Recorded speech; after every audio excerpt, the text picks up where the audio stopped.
Hey, what's going on, guys? Welcome to my PHP crash course for beginners. So I know I have a huge JavaScript audience, but I've been getting back into Laravel lately, and I'm planning some content around that. So I wanted to start with just a basic fundamentals PHP course, because it's been about 5 or 6 years since my last one. So this is for anyone that is looking to learn PHP, or for those of you that already know it, that want a refresher. So we're going to start with the absolute basics and create a sandbox with different files focusing on different aspects of PHP so that you can learn all the fundamentals of the language and the syntax. After that, we'll build a small feedback application that will connect to a MySQL database and allow us to add feedback as well as read it and display it from the database. So there's a Github repo in the description. I'll have all the timestamps down there as well if you want to skip around. So let's go ahead and get into it.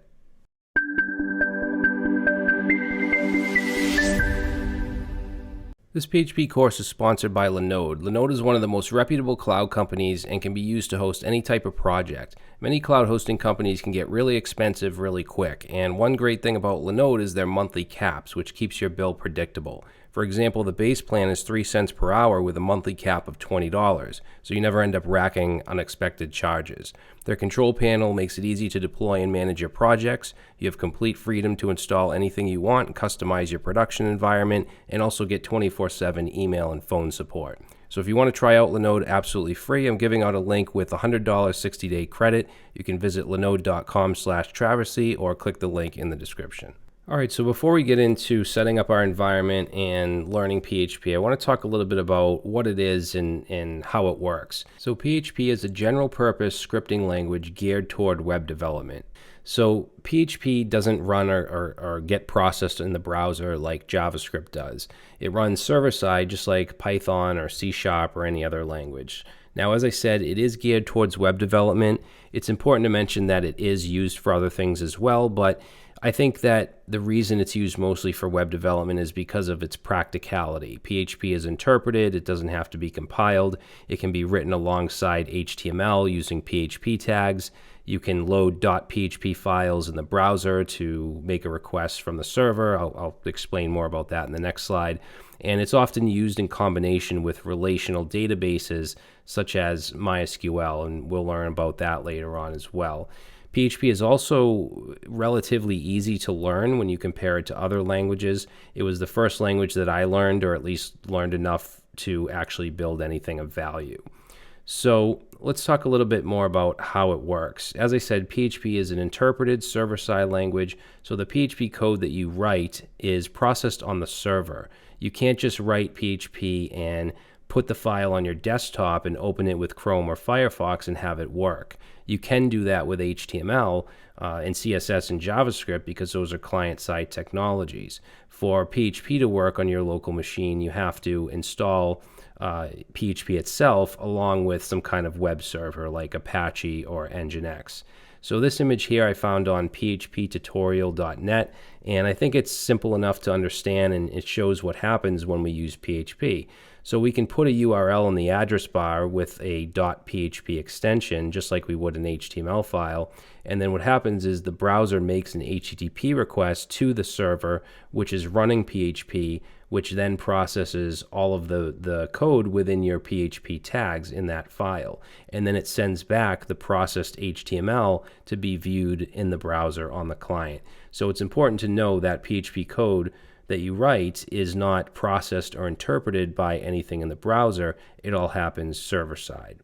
Now, to start developing PHP on your machine, you need to set it up so that your PHP code can be interpreted and ran. And there's a few ways to do that. PHP is often associated with the LAMP stack, which stands for Linux, which is an operating system, Apache, which is the web server software, MySQL, which is a database, and of course PHP.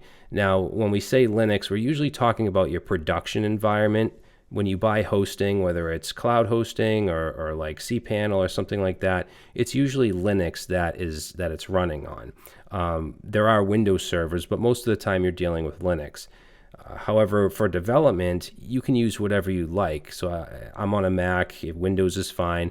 I feel like for beginners, when they hear LAMP stack and they hear Linux, they think that means they have to use Linux, which is very far from the truth.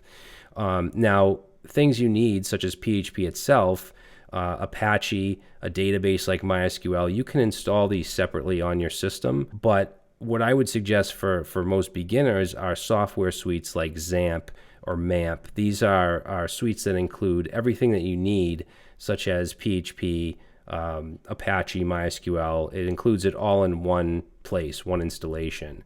And XAMPP is what I would suggest for beginners. The X stands for cross-platform, and then you have Apache, MySQL, PHP, and then Perl, which is another language completely. So you also have MAMP and WAMP, which are similar for Mac and Windows, although I believe those are cross-platform as well. And you can also use like Docker. You can use containerization, but I definitely wouldn't recommend that for beginners. All right, and then when you're ready, you can set up your production environment, which will most likely be a server running some Linux distro that has Apache installed on it and everything you need. But I'm not going to get into deployment in this particular video. All right, so you may have seen people hate on PHP, especially online, or probably only online. If I had to describe it in one word, why that happens, I would say ignorance. I think most of the people that hate on it either haven't used it or just want to sound smart or cool by jumping on the bandwagon, or they're people that maybe used it a long time ago, around version 4 or so, and PHP is now on version 8 and has made a ton of improvements. So my advice would be to ignore those people. Don't let what other people say get in the way of what you want to learn. If you want to learn PHP, then I would highly recommend that you do that. And the people that say that, it usually seems like it's beginners that don't know much and they just want to sound like they're superior, or it's developers that have only worked on teams at large companies and failed to see the real benefits of PHP. Because working at a large company is not the only way to go when it comes to web development. PHP is what I like to call the blue-collar language because it's used a lot by freelancers and small businesses, people that need to get projects out very quickly for clients. You know, I have a freelancing background, so I started with PHP. I actually learned it before I even learned JavaScript and before Node.js was even a thing. Now, there's two really big reasons to learn PHP, in my opinion, and that's WordPress and Laravel. And they're two very different things, but if you know both of these, you can build almost anything. So WordPress is a content management system built on PHP, and it's extremely popular, especially in the world of freelancing. So clients love to be able to log in and edit their content, and WordPress gives them that ability. It's not like cutting edge when it comes to web technologies, when it comes to like performance, but the truth of the matter is, in many situations, that isn't really important. That's why it's great for small businesses that don't need to handle millions of users every day. Where WordPress does shine is in practicality and development speed. You can create things really fast. So if you have like a flower shop where you're building a website, maybe they want to sell a couple products on their website, maybe they want to blog, WordPress is a great fit for that. And it can also be used as a headless content management system where you can build an API with it and then have whatever you want on the front end if you want to use React or some other JavaScript framework. And then Laravel is an extremely powerful framework for building apps and APIs. So for larger and more customized projects, Laravel has you covered in that area.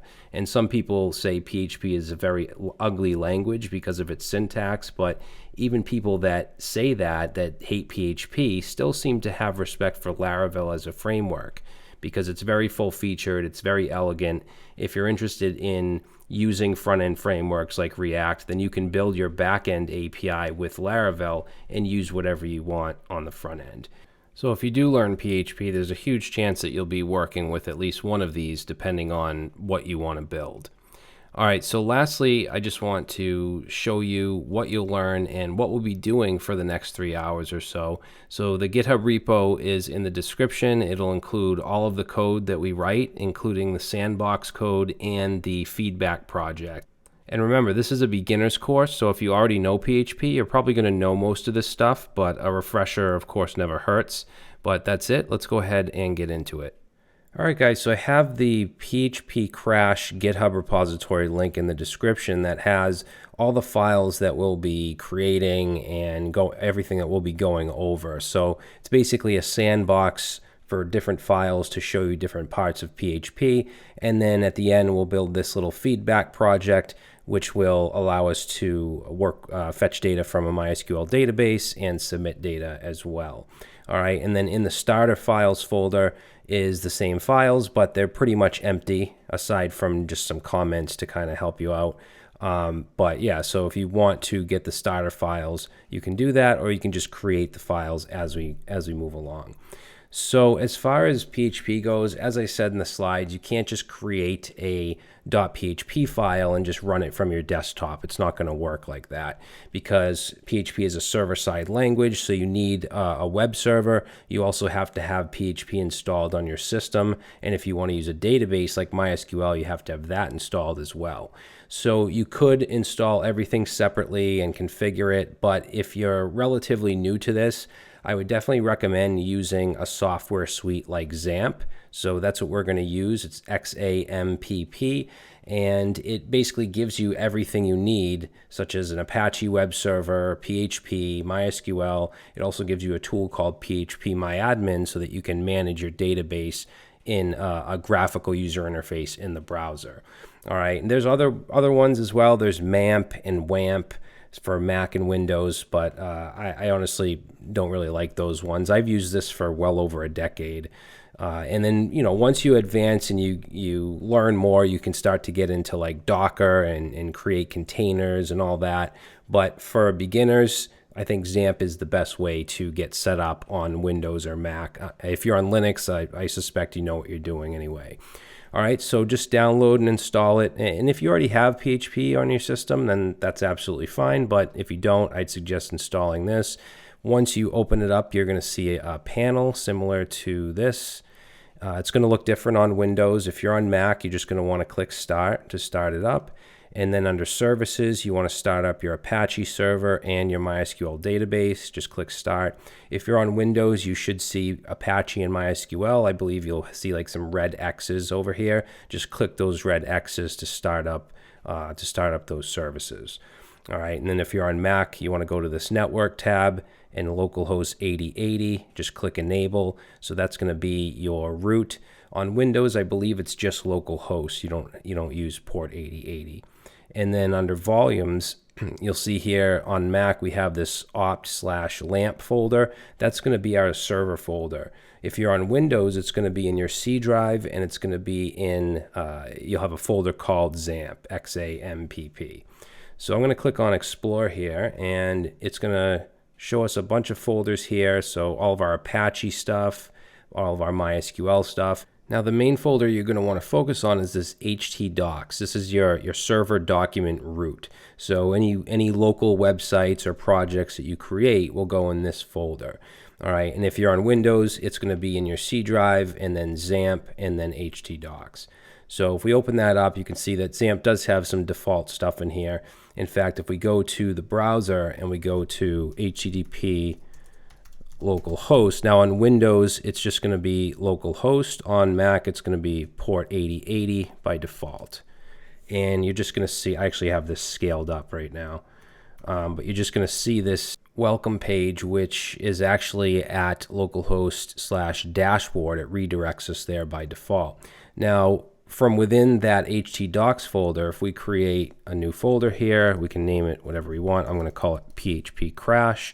So if I create a folder in htdocs, I should now be able to go to, again, localhost on Windows, localhost 8080 on Mac, and then / whatever that folder name, in this case, PHP Crash. Now it's showing me this because obviously I have nothing in here. So what I'm going to do is open up this PHP Crash folder in my text editor, which I'm using VS Code, and I'm going to create a file in here called index.php. And if I come back over here and reload, we should just see just a blank white screen here. All right, so it's actually loading this index.php file. In fact, if I just type in hello and reload, you should now see that. And I'm going to just scale this back up. So what's happening here is it's loading the index file just like it would if it were an index HTML file. When you have an index HTML, that's basically your home page. You don't need to specify the file explicitly. So that's what it's doing. It's loading this. And PHP files you can have plain text, you can have HTML. So if I were to add an H1 here, you'll see that that will parse as an HTML heading. And then any PHP that I write is going to go within PHP tags, which look like this. So the opening tag is going to be an angle bracket, question mark PHP, ending is question mark and right angle bracket. And here I could write some PHP code, like let's say echo hello. And if I come back over here and reload, then you should see that it should just say hello. So now you know that PHP is actually getting parsed on your system. All right, so before we get started with the code, there's one more thing I want to do. This is optional for you guys, but I want to have it auto reload. So basically, whenever I save a file, I want it to reload automatically so I don't have to click reload. And this is, again, completely optional. I just want to do it because it's a tutorial. So there's a couple things we have to do. You're probably, if you use VS Code, you're probably familiar with the live server extension. All right, so you do want to install that. However, to use it with PHP, there's a few extra steps we need to do. So first would be to install that. Then we also need the PHP server extension, which is this right here. So you would install that as well. And then we also need the PHP IntelliFence.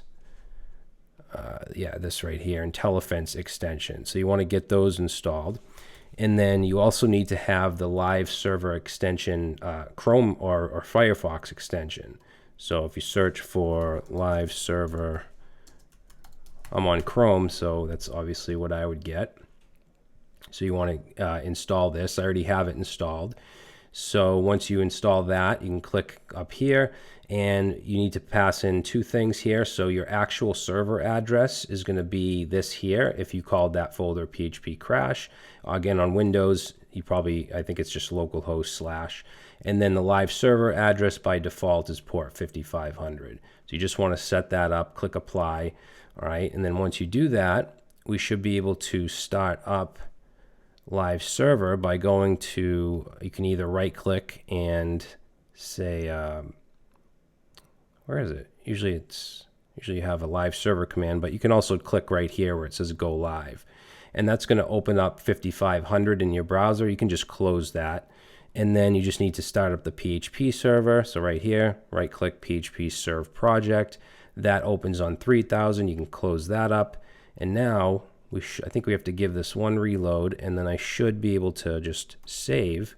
And there we go. So now I can put anything in here, save, and now I have auto reload with my PHP files.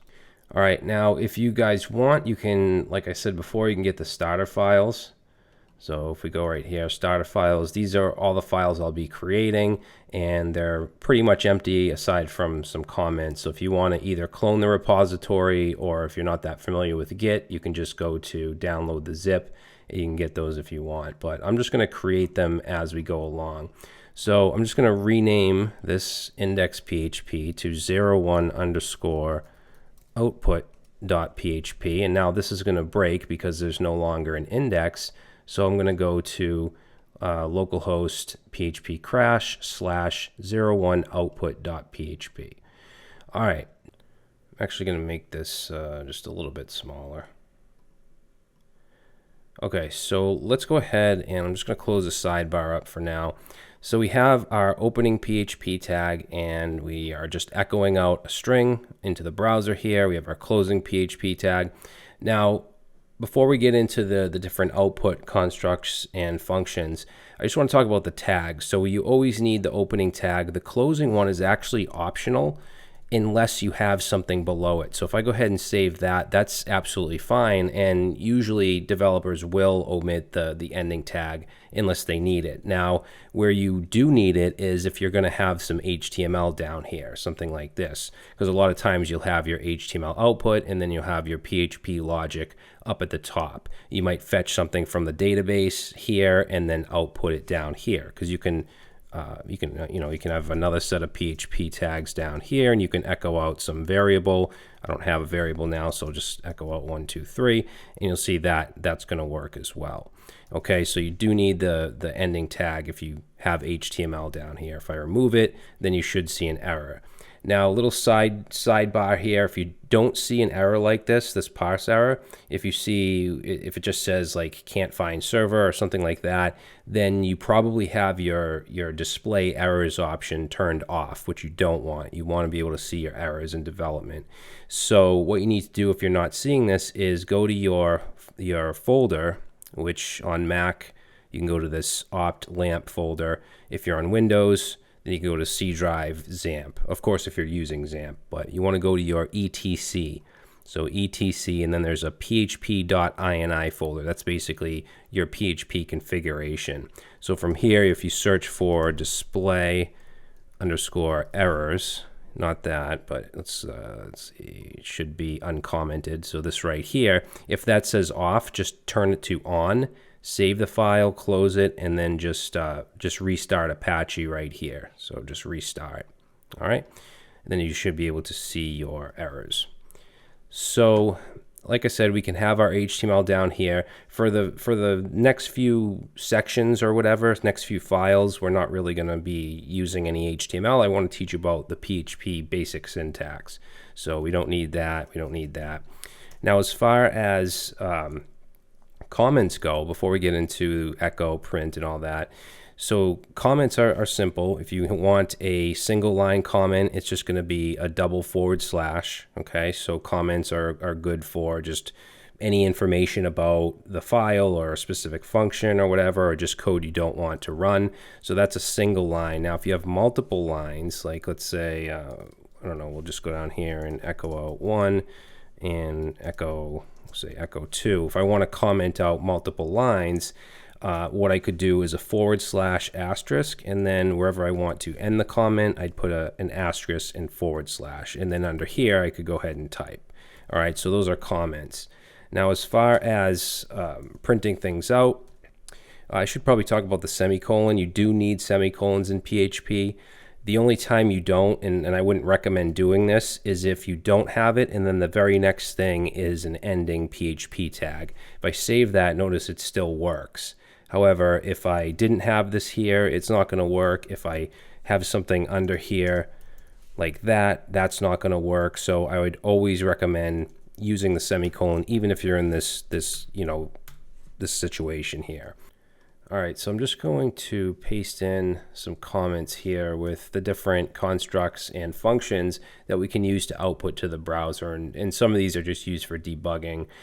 So echo, we just looked at that. It can be a string with quotes. It can be a number. You can also do multiple values. So if I wanted to do 1, 2, 3, hello, and then maybe a float, which is a decimal. So I could do that, and it's going to output all of them. Now, print is another construct that we can use. So we don't need parentheses, although you can use parentheses with both echo and print. So print is, oops, I forgot my semicolon up here. So print can't do multiple values. Like if I try to do another one here, I'm going to get an error. I don't really use print, never really have. I use echo if I need to print something out. Never really used it, but it is available. All right, now print R is a function, so you want to use parentheses, and then you could put whatever in here, like a string. Now print R is used a lot with arrays. It'll actually print out arrays. So let's say, and I'll talk about arrays soon, but you can see it actually prints out the values. If I were to try and echo out an array, like if I say echo an array with 1, 2, and 3 inside of it, then it's just going to, actually, let's get rid of that. It's going to give me this array to string conversion and just say array, which obviously isn't very helpful. Now, the reason this is formatted like this, if you're following along, it's probably not going to be this nice and neat. This is from an extension that I'm using, which is called, let's see, I forget what it's called. This right here, PHP View. So if you want to install that on Chrome, I'm not sure if it's available for Firefox, but it will just, it'll help with debugging. It'll make things look a little nicer. Things like this, like print R. All right, now var dump is used a lot with arrays, but you can use it with anything. So if I put a string of hello, it gives me a little bit more information. It shows me the value, but it also shows me the data type, which is a string, and it shows me the length of the string, which is 5. All right, if I were to print out, let's say, or var dump true, it'll give me the value. It also shows me the type, which is Boolean, and I'm going to go over data types in a couple minutes. So that's var dump, and then you also have var export, which is similar to var dump. So we can say var export. Now if I put a string in here like hello, and you'll see it'll print hello, but it also prints the quotes. So if it's a string, it'll print those as well. All right, so these are usually used for debugging. As far as echo, you might have some HTML. And then let's say you fetch from a database up here. You might have an array or something of blog posts or a single user or something like that. You might want to output like a title here. So you'd have PHP echo, and I'll just say, I don't know, post 1 or something like that. All right, so you might have something like, see stuff like this. Now, in this case, you might see it without the semicolon, because remember, you can withdraw the semicolon if the next thing is the closing PHP tag, but I really wouldn't recommend doing this, even though to me it does look a little nicer. I'm not a big fan of semicolons, but I wouldn't recommend doing it. You also might see a shorthand for echoing out single lines like this, which is going to be without the echo and without the PHP. You'll see just an equal sign here. And if I save that, you'll see it gives me the same thing. So this looks a little cleaner. All right, now the server has to, I think there's an option that needs to be set on the server for this to be able to work though. All right, so I think that's good for output. Let's start looking at data types and variables. So I'm going to create a new file called 02variables.php. I'm calling it variables, but we're also going to talk about data types, which is very important. So let's go to 02_variables.php. So as far as the data types, I'm just going to grab those real quick and paste those in. Oops, need my PHP tag, of course. All right, so these are the types we have. If you're familiar with JavaScript, then you probably know the 6 different types. PHP, it isn't much different. Just line this up, it's going to bother me. So we have strings, which are a series of characters surrounded by quotes, and it can be single quotes or double quotes, and it can be anything within those quotes, letters, numbers, symbols, whatever. Integers are another type, or ints, which are whole numbers, positive or negative. Floats are decimal numbers. Boolean is a true or false value. Arrays are special variables that can hold more than one value. We're going to talk about arrays next. And then objects, which are created from a class. This is object-oriented programming. We're going to get into much later.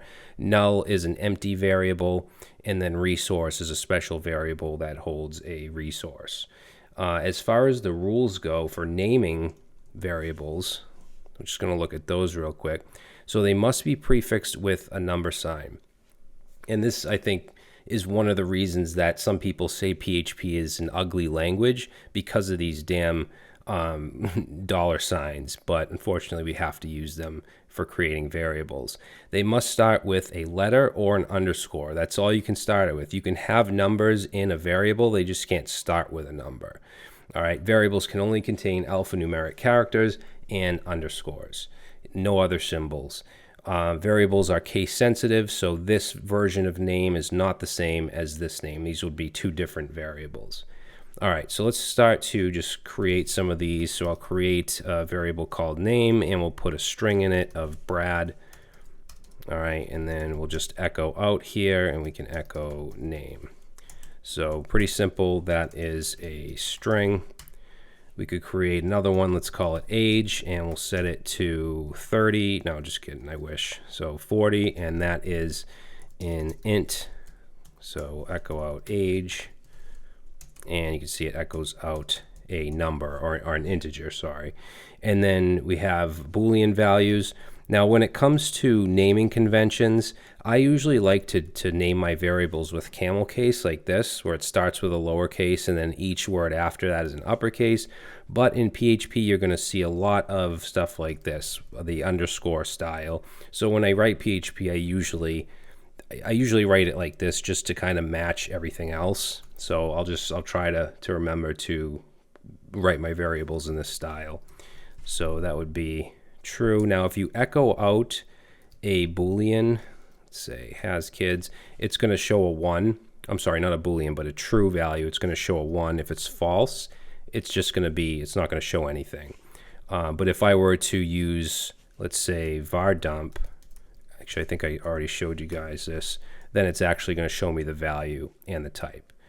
All right, and then let's say, we'll say cash, not that kind of cash on hand, and set that to, let's say I have $20.75. So this is a float or a decimal. Let's say that's a Boolean. All right, and the decimal will print out, let's say cash on hand, and we get float and 20.75. All right, so let's talk about having variables within strings, right? So if I want to echo out, and I'm going to use a single quote here so we can see what happens. Let's say I want to say name is age years old, like that. So if I save that, it's actually going to show me the variable name. It's not parsing the variable. So when we use single quotes like this, it's not going to parse the variable. What we would need to do in this case is concatenation. And I know a lot of you guys that watch my videos are JavaScript developers, you know that you can concatenate with a plus sign, right? So what we would do is we're starting with a variable, so no quote, and then we would have a plus, and then we would start the next, start the string here. Well, with PHP, it's the same thing, but instead of a plus, it's a period, but it works the same way. So we would say is, and then we would end the string and concatenate the variable. Here we would end it and start the string again. And if I save that, now we get Brad is 40 years old, unfortunately. So that's with single quotes, but this is much easier if you just use double quotes, because then you can do name is age years old. If I do that, you'll see, let me comment this one out, you'll see that will work. Okay, so if you have double quotes, you can just put the variable right in, but I would recommend using this style. So you can have curly braces like this, and this is just like what you would do with a JavaScript literal. So that works as well. So I would recommend this just because it shows that the variable name is, sticking out. All right, and then let's see, as far as like arithmetic, we can say 5, we'll say echo 5 plus 5, and that will give me 10. Now, even if these are strings, so we'll make these strings instead of numbers, I'm still going to get 10, right? With JavaScript, it would concatenate it, and it would give me 55. And let me just, actually, we'll put this into a variable here, and then we'll var dump, so it'll show us the type of X, and you can see that is an int. All right, and then we can obviously do like subtraction and echo out 5, say 5 times 6, and we can echo out, say 10 divided by 2 gives us 5, and we can use the modulus operator as well. So if I say 10 modulus 3, that's going to give me 1 because it's giving me the remainder of 3 into 10. All right, and then the last thing I want to show you here are constants. Now, constants you only want to use these if you know for a fact that they're never going to change. So I use them for things like database credentials. So to create a constant, you actually use the define function. You pass in whatever you want to call it, let's say host, and the convention is to use all uppercase, and then the value, which would be localhost. Okay, so you might see something like that. We could do define, say db underscore name, and then whatever your database name is, we'll say dev db, I don't know, whatever, and then you can print these out. So we could say echo host like that, and it'll show us localhost. All right, so these are constants only for things that you know are never going to change. All right, so let's see. Let's create a new file here. This is 03. Let's call it arrays.php. So we're going to talk about arrays. So I'm going to go to 03 underscore arrays.php. Okay, so arrays are data types or data structures that hold multiple values. And there's different types of arrays. Let's just say simple array. And there's two different ways to create them. So the first one, let's just create a variable called numbers. And I'm just going to set an array of numbers. And we can do that with just the square brackets. All right, so that's an array of numbers. Now the second way we can create an array, let's call this one fruits. We can use the array function like that and then pass in the value. So apple, orange, and let's say pear. Okay, so those are the two ways you can create an array. It's really up to you. I like the first method better. Now we can use, let's say print r if we want to see what's inside an array. So let's say numbers. All right, and again, mine looks nice and neat because of that PHP view extension that I'm using, that Chrome extension. And then we can also use var dump. So let's say var dump, which is used a lot in debugging. Now, this shows us a little more information. It shows us the data type, the length of values in the array, and it shows us the values, which are 1, 44, 55, 22, and then it also shows us the indexes. So each value has an index, so 0, 1, 2, 3. Now, if we want to print out a specific value, like let's say from this fruits array, we want to print out orange. So what we would do, we'll say echo, and let's say fruits, and then square brackets 1. So if I save that, you'll see it'll echo out orange. Now, some of you that are brand new to programming might be asking, why didn't it print out apple? That's the first one. Well, arrays are always going to be 0 based. So apple is going to be 0, right? So if I do fruits 0, that's going to show apple. So it's 0, 1, 2, and so on. All right. Now, as far as the indexes go, a simple array like these, it's just going to be numbered 0 and up. But you can create what's called an associative array. So let's say associative array, where you can create the index. So for instance, if we have colors, we can set that to an array, and then you can use number indexes if you want. Like we could do 1 and say that is the value of red. We could do another number, it doesn't matter, it could be 4. And I don't know why you would do this, but I'm just showing you that you can. And then let's say 6, and we'll say that that's green. All right. And then if we want to access, let's say blue, we would do echo and say colors, and we would use the index, which in this case is 4 for blue. All right. Now, usually in most cases with your associative arrays, you're going to have strings as keys because that makes more sense. So let's say we have like hex, and we want to have an array where we have the color name. So let's say red, and then we want the value, because red is the index. The value is going to be the hex value, so number sign F00. All right, and then let's do blue. So we'll say blue, which is going to be number sign 0F0, and then green, which is going to be number sign and 00F. All right, and then if we want, we can echo out hex, and let's say we want to get the hex value for blue, we would use the blue index like that. Now, a lot of times you'll use associative arrays for like tabular data, especially when you're working with databases, if you have blog posts or users or whatever. So let's create a variable here. We'll just call it person and set it to an associative array, and the index is going to be, in this case, we'll do like first name. We'll say first name Brad, and then you might have like last name, and then let's say, I don't know, email,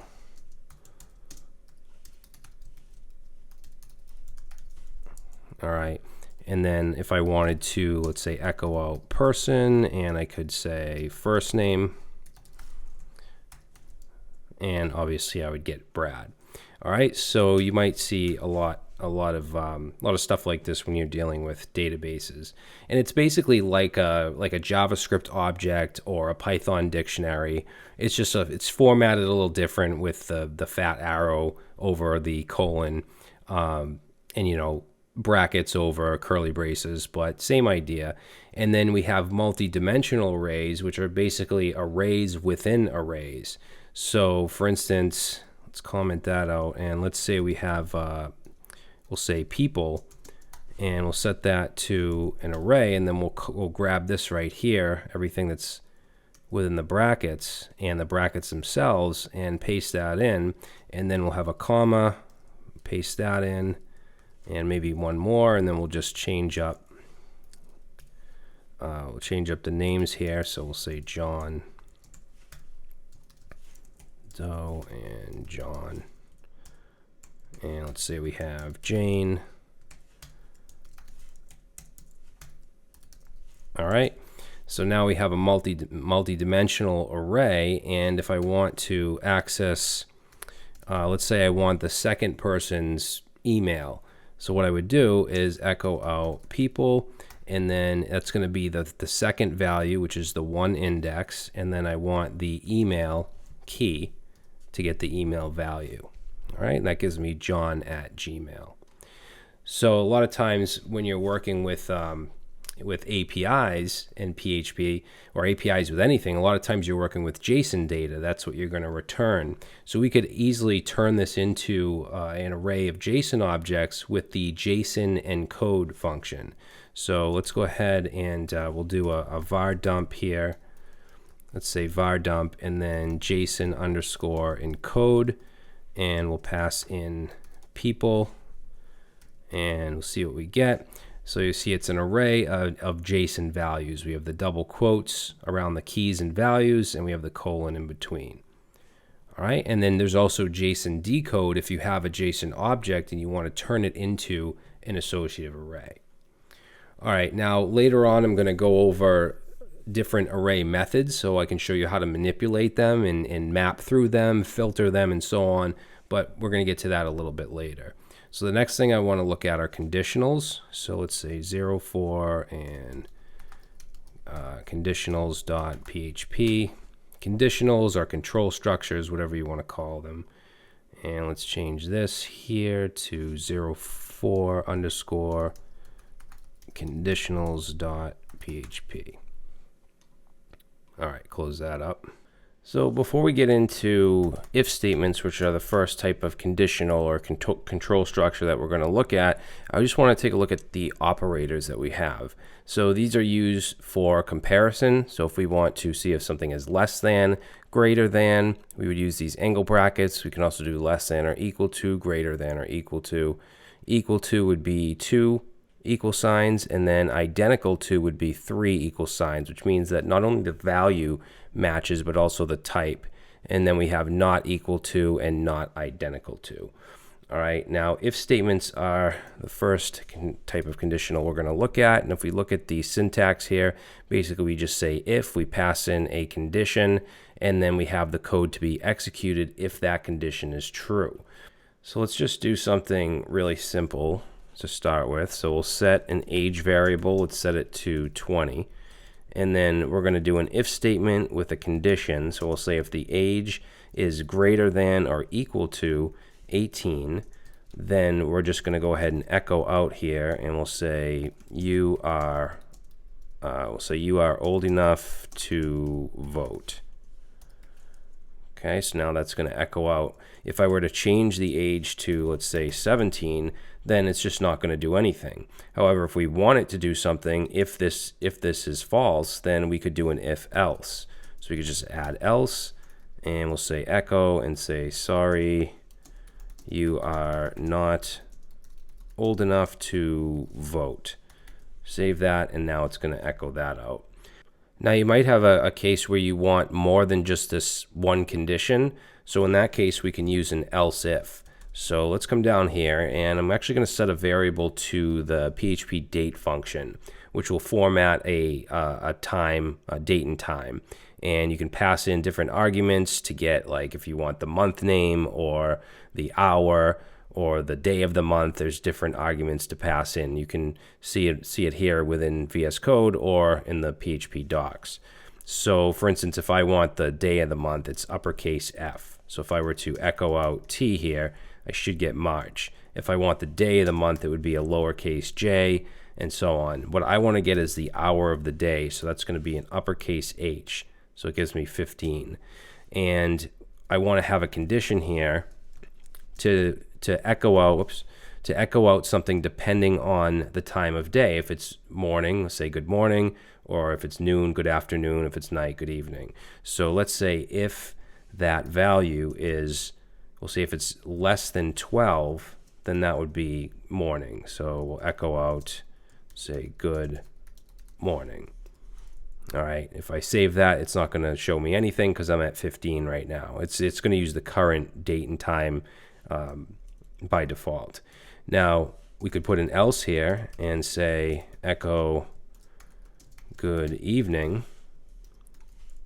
All right, and I actually get that because it's 15. But let's say I wanted to echo good afternoon if it was less than 17 but greater than 12. So what I would do is right here, we could put an else if and then a condition, and this would have to close. All right, so it'll be formatted like this. So I'll say else if, and then if T is less than 17, then let's go ahead and echo good afternoon. Actually, we'll make that uppercase. Okay, so I'll save that, and now since I'm at 15, it's going to show me good afternoon.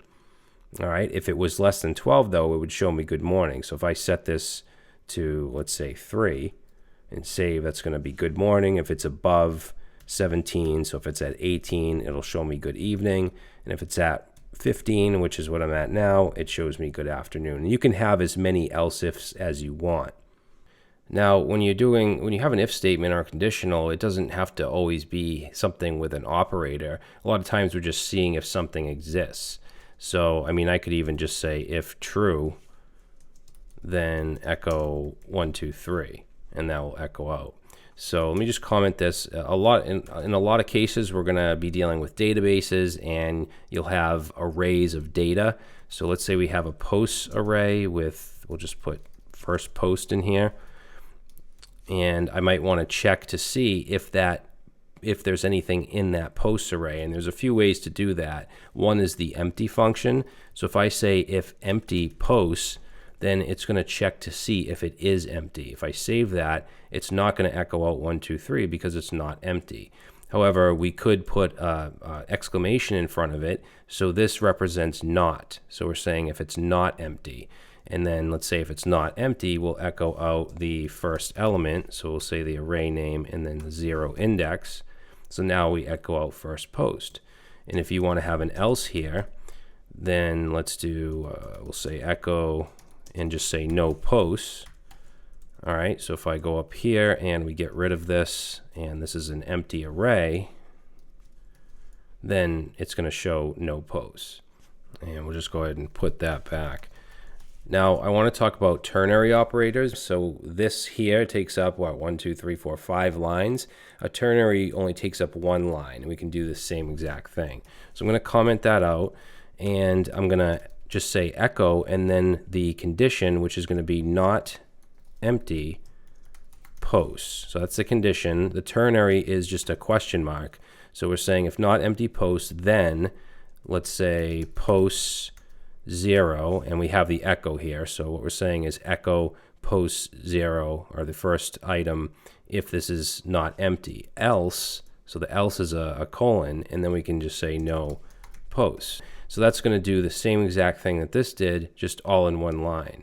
And a lot of times you might not be echoing something out, but putting something into a variable. So let's say first post, and then we could actually take this and put that right in there. So in this case, we're just setting a variable and looking at the condition. If it's true, this is what will be put in this variable. If not, then that will. And in fact, we'll just echo out first post and save, and we still see it echoes out first post. Now, sometimes you might not have an else. And if I were to, actually, let's just copy this down. If I were to just take off the else here, like that, and comment that out, that's not going to work, because when we have a ternary, we have to have an else. Now, we could do this. We could say else null, which will just, it won't have a value. It'll be null. But we can also use what's called the coalescing operator, which I believe was added in PHP 7.4, 7.3, 4, something like that. So that's actually just double question mark. So let's say first post, and I'm going to say equal to. Now in this case, we don't have to use the not empty. So we can just say post 0 and then the coalescing operator and then null. So if we echo out first post, there we go. We just get first post. If there isn't anything in here, then it's just going to be null. All right, this value is now null. So yeah, you can use that as well. And then the last thing I want to look at as far as conditionals go are switches. So if you have something like this, where you have a bunch of else ifs, it might be cleaner to use a switch. So let's go ahead and create a variable here. I'll just call it fave color and set it to a string of red. And then to create a switch, we're going to say switch, and we're going to pass the condition in here, which in our case is fave color. All right, and then we want to open our curly braces, and we're going to set a case.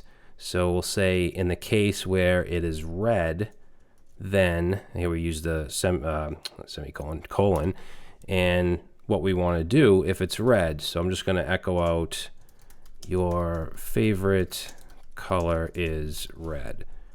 Okay, so really simple. And then we can add a break here, or we need to add a break here, and then a new case. So let's say for the case where it's blue, then we want to echo out, we'll just grab this here.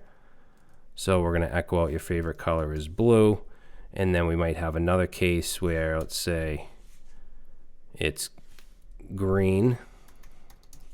So go ahead and just format this correctly, green. So you can add as many cases as you want here for this value. And then at the end, you want to add a default. So default is if it doesn't match any of those. In this case, we'll just say echo and say your favorite color is not red, green, or blue. All right, so go ahead and save that, and we get your favorite color is red. So if that's blue, your favorite color is blue. If we say yellow, which is not in the case, then it's going to run the default. All right, so it's just if you have a ton of different possibilities, I think it's a little cleaner than doing a bunch of else ifs. But it's up to you. It's preference. All right, so now we're going to move on to loops. So I'm going to create a new file here called 05_loops.php. And let's go over here and set this to 05_loops. All right, so loops are basically used to execute a piece of code while a specific condition is met. And it'll keep executing that code until it's no longer met. And there's a few different types of loops. So the first one we're going to look at is a for loop. So if we look at the syntax here, we say for, and we pass in three things. We pass in an initializer, so we set a variable. We pass in the condition, okay, and as long as that condition is met, this code will keep executing. And then we have an increment, where we can take that initialized variable and increment it by whatever, usually 1. So let's go ahead and say for, and for the initialize, we're going to create a variable called x and set it to 0. Now these are separated by semicolons, not commas like a regular function. So make sure you use a semicolon. And then for the condition, let's say as long as x is less than, we'll say less than or equal to 10. Okay, and then we want the increment, which we can say x plus plus, which is going to increment it by 1. Now in here, you can obviously do whatever you want. I'm just going to echo out x. Now if we save that, we're going to see 0 through 10. And the reason we see that is it starts at 0, because that's what we set it to. And then the condition we said, as long as it's less than or equal to 10, then run this code. And then it stopped at 10 because the condition was no longer met. If I set this to just less than 10 and not less than or equal, it's only going to go to 9. And then I can also start it wherever I want. So if I want to start it at 5, I'll set the initialize to 5, and now we just get 5 through 9. All right, and then you can do anything you want, obviously, in here. I'm just echoing it out. We could echo out like number, space, and then we could concatenate x onto it, and then concatenate a line break. Make it look a little nicer. Now we get number 0 through 10. All right, so that's a for loop.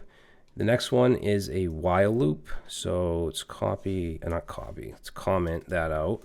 And the while loop is pretty simple. We just say while, and then we have a condition, and as long as that condition is met, the code will be executed.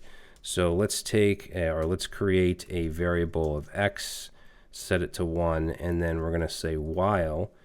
And for the condition, we'll say while x is less than or equal to, let's say 15, then we're just going to echo out, same thing, we'll say number, and then we'll concatenate x and line break, save that. Now it's going to give me a never-ending loop. It's just going to say number 1, and it's going to be a never-ending loop until the browser crashes. The reason for that is because I don't have an increment in here. So x is always 1, so this is always going to pass, and this is always going to run. So we have to make sure that we increment that. So we'll say x plus plus, and if we come back over here, now it's just going to go 1 through 15.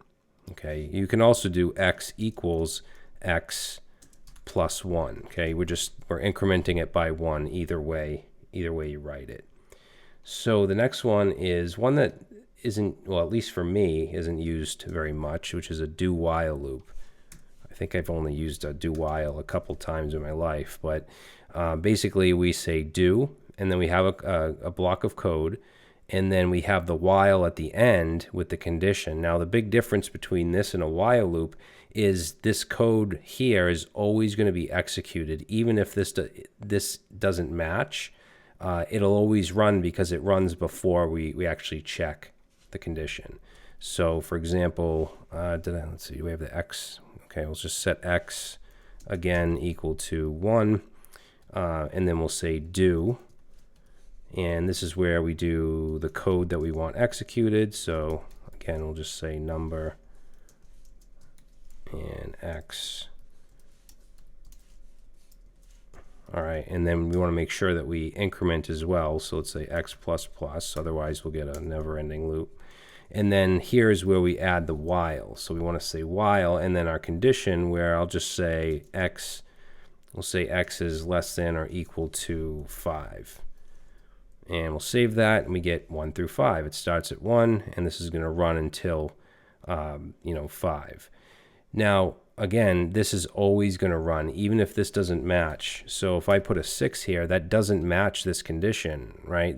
It's 6 is greater than 5. So if I save it, it still is going to run once because this is executed before the while loop. All right, and there might be certain situations where you need that functionality, but I honestly haven't run into it much. All right, so that's a do while. Now the next one is a for each, which is specific, oops, let me just grab it, which is specifically for arrays. And I would say this is what, in real PHP development, you'll use this more than any of the other ones because you're constantly dealing with arrays, whether it's data from a database or from a file or whatever. So what I'm going to do is I'll create an array of, let's say, posts, and I'll just set it to strings. We'll say first post, second post, and third post. All right, so we have an array. Now, you don't have to use a for each. You can use a for loop or a while or whatever. In fact, I'm going to show you the for loop first, and then I'll show you the for each, which is much easier. So we could set an initializer here. Let's say x equals 0. And then for the condition, what we need to do is say if x is less than, if it's less than the length of the array, and we can get the length of the array with the count function. So we can say count posts, okay? And then we just want to increment x by 1. So basically what we're saying here is run the function, run the whatever we put in here, the code block, as long as x is less than the entire length of the array. So it'll stop once it gets to 3 or however long the array is. And then let's echo here, and if we want to echo the value of each element here, then we would say posts, and we would use x as the index. Okay, so if I save that, we see first post, second post, third post. All right, so that's using a for loop, and I'll keep that there. I'll just comment that out. Now, to do the same thing with a for each is much easier. We can just say for each, and we pass in the array name, and then as, and then whatever we want to use for the single, each one. So in this case, post makes sense. Or we could do item or something like that. And then we can just go ahead and echo, and instead of doing the post x or whatever, we can just say post. So I'll save that, and we get the same exact thing. And then if you wanted to get the index, let's just comment that out and paste that in. So if you wanted the index, which in this case is 0, 1, 2, we could say as index, and then just use an arrow like that. And we could use that now down here. So maybe say index, and we could do a hyphen in between them. And then we'll add a line break. Okay, so now we get 0, 1, 2 because that's the index. If you wanted it to be 1, 2, 3, you could just simply add 1 to the index. And if you have an associative array, so something like this, then we would do for each, and let's say person as, and we want the key, so we can access the key and the value. All right, then we could go ahead and echo, and we'll say key, and then just have a hyphen and the value, and let's put a line break here. All right, so we could get the key and the value. All right, so the next thing I want to look at is functions. So let's create 06 underscore functions. And over here, let's go to 06 underscore functions. So functions are basically blocks of code that you can name and you can run anywhere. So to give you an example, to create a function, we need our PHP tags. To create a function, we use the function keyword, and then we name it whatever we want. So I'm going to call this a register user. And then parentheses, curly braces, and then whatever you want that block of code to run, whatever you want this function to do, will go in here. So something called register user would probably connect with a database and insert some data, but we're not doing that yet, so I'm just going to echo, say user registered. All right, and then if I save it, this doesn't run right away because I haven't called it anywhere. All I've done is declared it.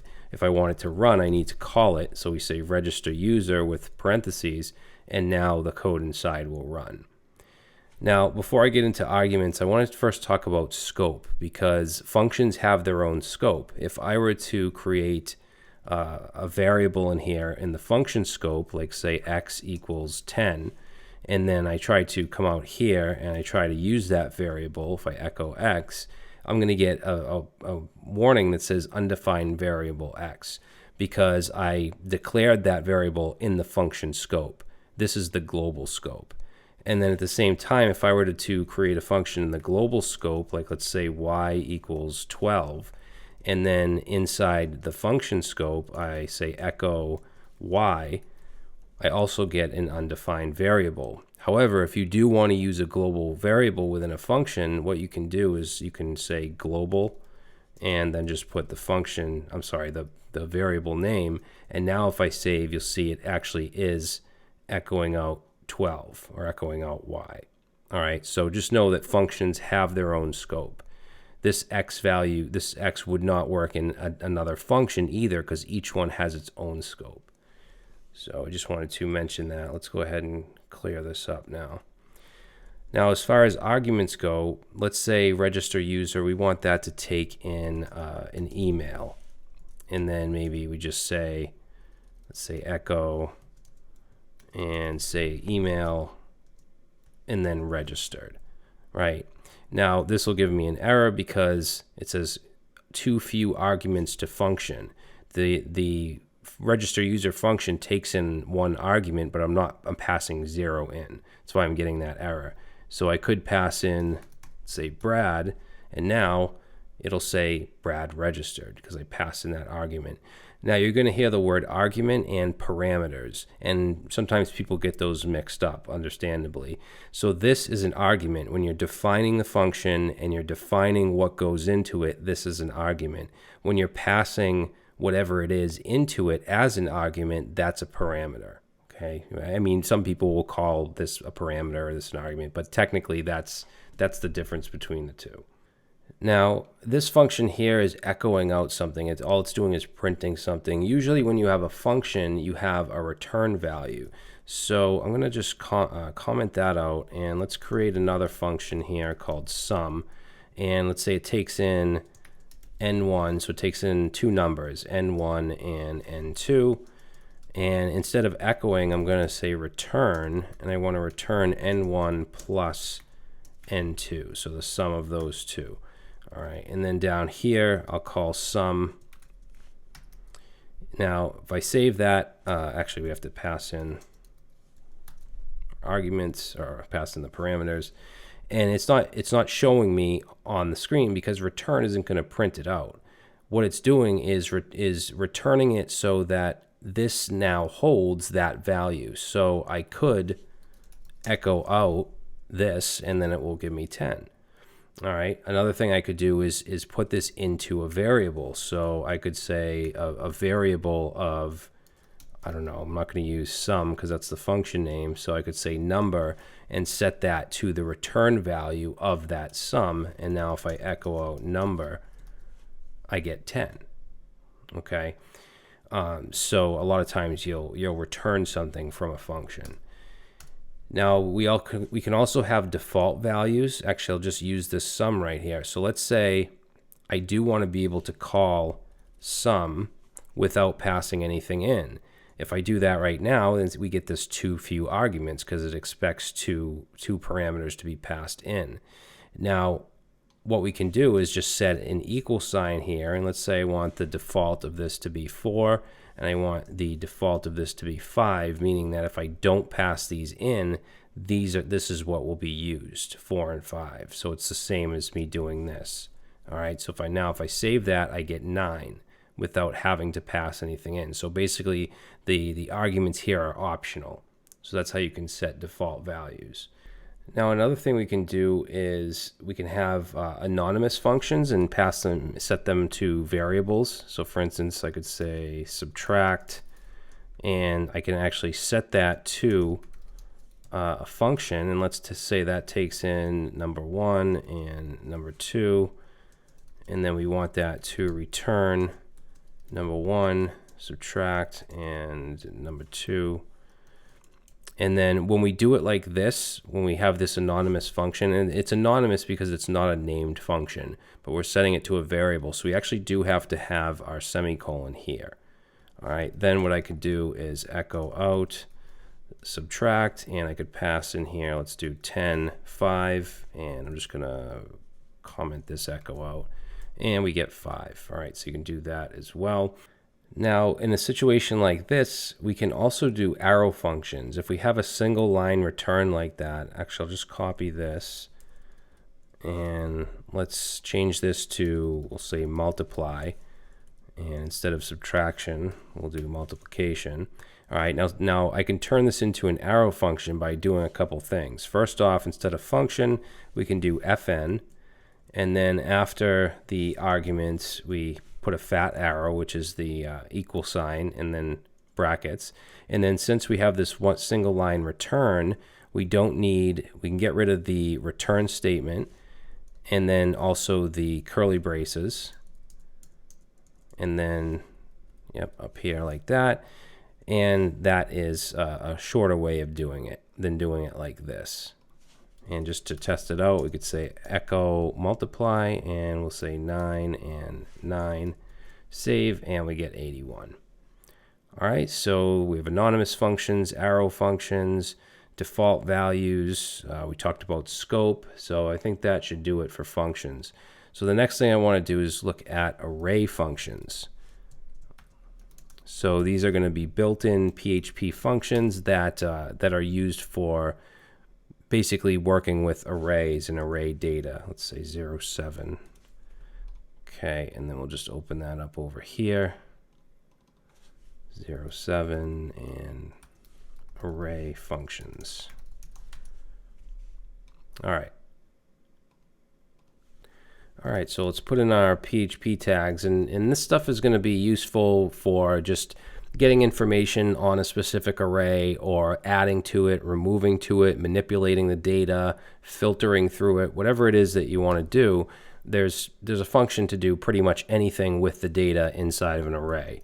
So let's create something simple. We'll just do fruits and have some strings in here. So we'll do apple, orange, and let's do pear. All right, so simple array of fruits. So the first thing we're going to look at is how to get the length of an array, because you'll need that in many cases. And we can do that with count. So we have the count function. We just pass in fruits and save that, and we get 3. All right, now if you want to search, let's say search array for a specific value, you can use the inArray function, and that will give you a true or false if the value is there or not. I'm actually going to use a var dump here so we can see the data type as well. And let's say in_array. First thing we're going to pass in is the value we're looking for, let's say apple, and the second is going to be the array itself, so we'll say fruits. And if I save that, we get a Boolean value of true because apple is in the array. If I put apples and save, then we're going to get false. All right, so you would usually have that in an if statement or something if you're looking for a certain value. Now, if we want to add to an array, let's say add to array, there's a few ways to do this. The first one, let's say fruits, and then we can just set some empty brackets to a specific value, like, let's see, we'll do grape. So if we do that, and then down here, I'll just do a print R of the fruits array and save that. And now you can see that grape has been added on. It's going to automatically be the next one. So another way we can do the same thing is with array push. So if I say array_push, and that's going to take in the array, which is fruits, and then anything after that will get added to the array. For example, we can do I don't know, blueberry. So if we do that, you'll see that'll get added, and we can keep going here. I could add strawberry, and that will get added to the end as well. Now, if we want to add to the beginning, we can use array_unshift. All right, and a lot of this is similar to JavaScript. In JavaScript, we would do the array name .push or .unshift. We don't have that syntax in PHP. We just have the function that we pass it into. So unshift, same thing. It's going to take the name of the array, and then let's add, we'll say mango, and you'll see that will add it on to the beginning.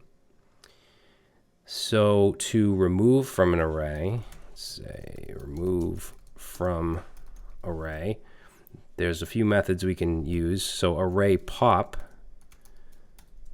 this will take off from the end. So whatever the last value is. So if we say array pop fruits, you'll see that strawberry now goes away. It takes off from the end. If we want to take off from the beginning, we can say array shift and pass in fruits, and now mango will go away. Okay, so that will take off the beginning and end. Now if you want a specific element gone, you can use unset. So unset fruits, and let's see, we'll do pear, which is the index of 2. So if I do that, then it's going to remove it. It also removes the index as well. So now the index is 0, 1, 3, 4. All right, so I'm going to just comment out the unset. Now, if we want to break this into chunks, we can do that with array chunk. Let's say we want to split it into 2 chunks, or chunks of 2. We'll say chunked. We'll call this chunked array. Oops, array, and set that to array underscore chunk, because we can set it to a variable, and then we pass in fruits and say we want 2, and then let's go ahead and we'll do a print r of, say, chunked array. I'll just comment this out and need my semicolon. Okay, so now what's happened is we have these chunks that are into 2s. So we have the first 2, apple orange, second 2. Now, since there's only 5, this chunk here is only going to have 1 in it. And if we wanted to set it into chunks of 3, we could do that as well. But I'll save it to 2. All right, let's see what else. If we want to concatenate arrays, we can do that. So I'm going to comment these out, and let's deal with a new array. So I'm just going to create a couple arrays of numbers. So we'll say ARR1 and set that to 1, 2, and 3. And then let's do ARR2 and set that to, we'll do 4, 5, and 6. And we have a function, let's do array merge. So I'll actually set it to a new array. So we'll say array 3, and then set that to array underscore merge. And let's pass in array 1 and array 2. And then we'll print r array 3. And you can see that just put them together, merge them together. So now we have 1 through 6. All right. Now you can also use the spread operator, which if you're familiar with JavaScript, you probably have used quite a bit. So let's do array 4, and I'm going to set that. To just some brackets. And if I want to take the values that are in this array 1, what I can do is use the spread, which is 3 dots, just like in JavaScript, and we can say array 1. All right. Now, if I print out array 4, it should just be 1, 2, 3.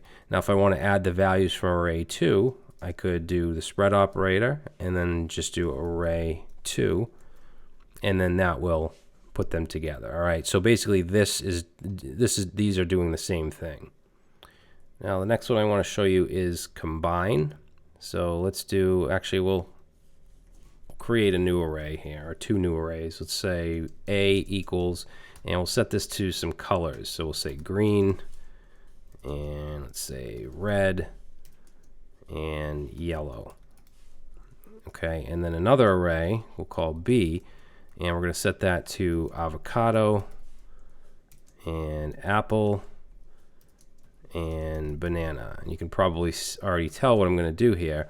So we'll set a C array and use array underscore combine. And we can pass in array A and array B. And then let's go ahead and print the C array. And what it's going to do is take the A array and use those as keys, and then the B, use those as values. So we have green avocado, red apple, yellow banana. So that's what array combine does. Now, if we want an array of keys, let's say keys, and set that to array underscore keys, and we'll use the C array, and let's go down here and print the keys array and save, and now we just have an array of the keys. All right, so remember, C was the green avocado, red apple, yellow banana, so it just took just the keys and put it into an array.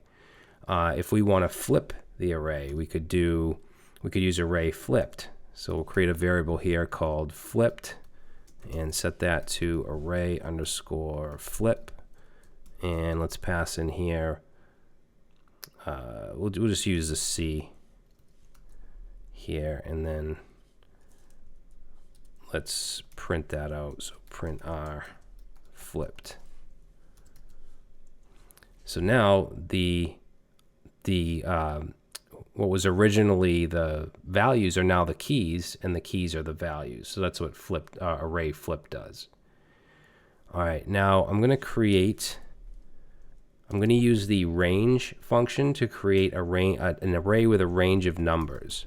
So we'll say numbers, we'll set that to range, and what that does is it takes in the start and the end. So I'm going to say I want an array of numbers from 1 to 20.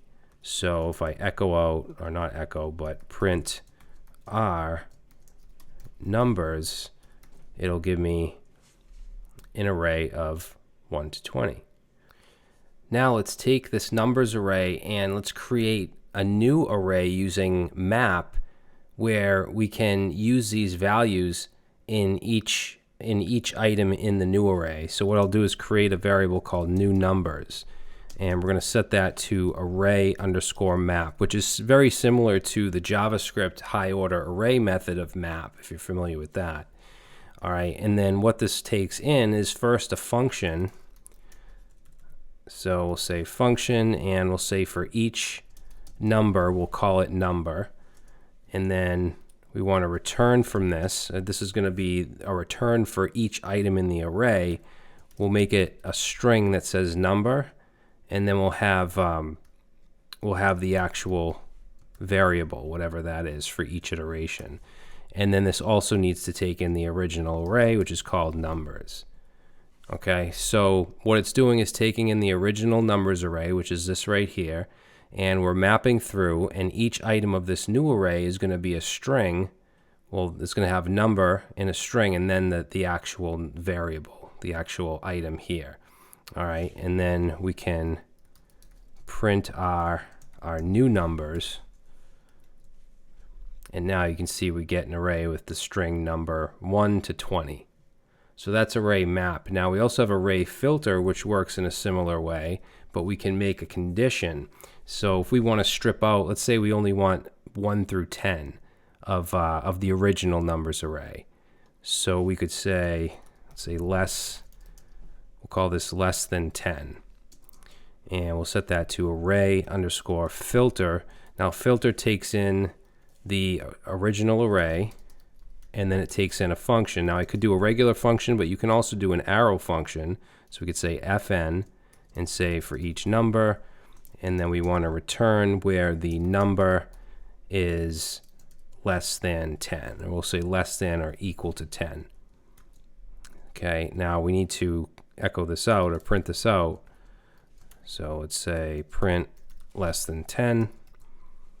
And you can see we now have an array of 1 through 10. All right, and then the last one I want to show you is reduce. So reduce is good for like adding all the numbers together if we wanted to get the sum. So let's say sum and set that to array reduce, and we'll pass in the original array of numbers, and then we'll do an arrow function. Now this reduce closure takes in two things. It takes in the carry. So the carry holds the return value of the previous iteration. So carry and then number. And then we're doing an arrow function. So we just want to take the carry value and add the number to it. So what this should do is give us a sum. Let's do a var dump of the sum of all the values. Okay, so it gives us an int of 210. All right, so basically the carry, it'll start at 0, and then through each iteration, we add whatever the current number is. So it was basically 0 through 20. If I change this array to 0 through 30, then it'll change the sum to 465. Okay, and there's other functions like this, but obviously I can't go through everything. If you look in the repository this page has the link to the docs where it shows all the array functions if you want to get into some other ones. Now we also have string functions, so I want to start to look at some of those. So 08 underscore string underscore functions dot PHP. Okay, we'll change this to 08 underscore string functions. All right, so let's go ahead and just we'll create a string here. I'll put it in a variable just called string, and we'll set it to hello world. Now I'm just going to paste these in and just quickly go over them because I don't really want to type all of these out. That'll probably be very boring for you guys. So if I save this, we just get a whole bunch of junk here, but strlen, so string length, will give us the length of a string. You can see it gives us 11. Next one, if we want to find the position of the first occurrence, so strpos, that's going to find the first occurrence of the letter O, which would be this one here, and that prints out 4. Okay, if we want the last occurrence, so in this right here, it's strrpos, and that's going to give us 7, which is this O here, the last occurrence. If we want to reverse a string, we can use strrev. That'll just simply reverse it.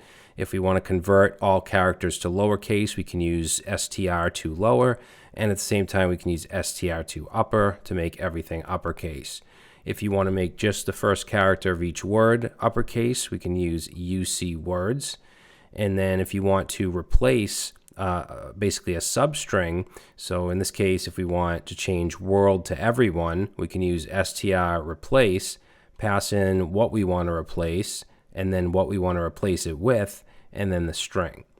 Okay, if we want to return a portion of a string specified by the offset and length, we can do that. So in this case, we're getting from the 0 position to 5, which would give us just hello.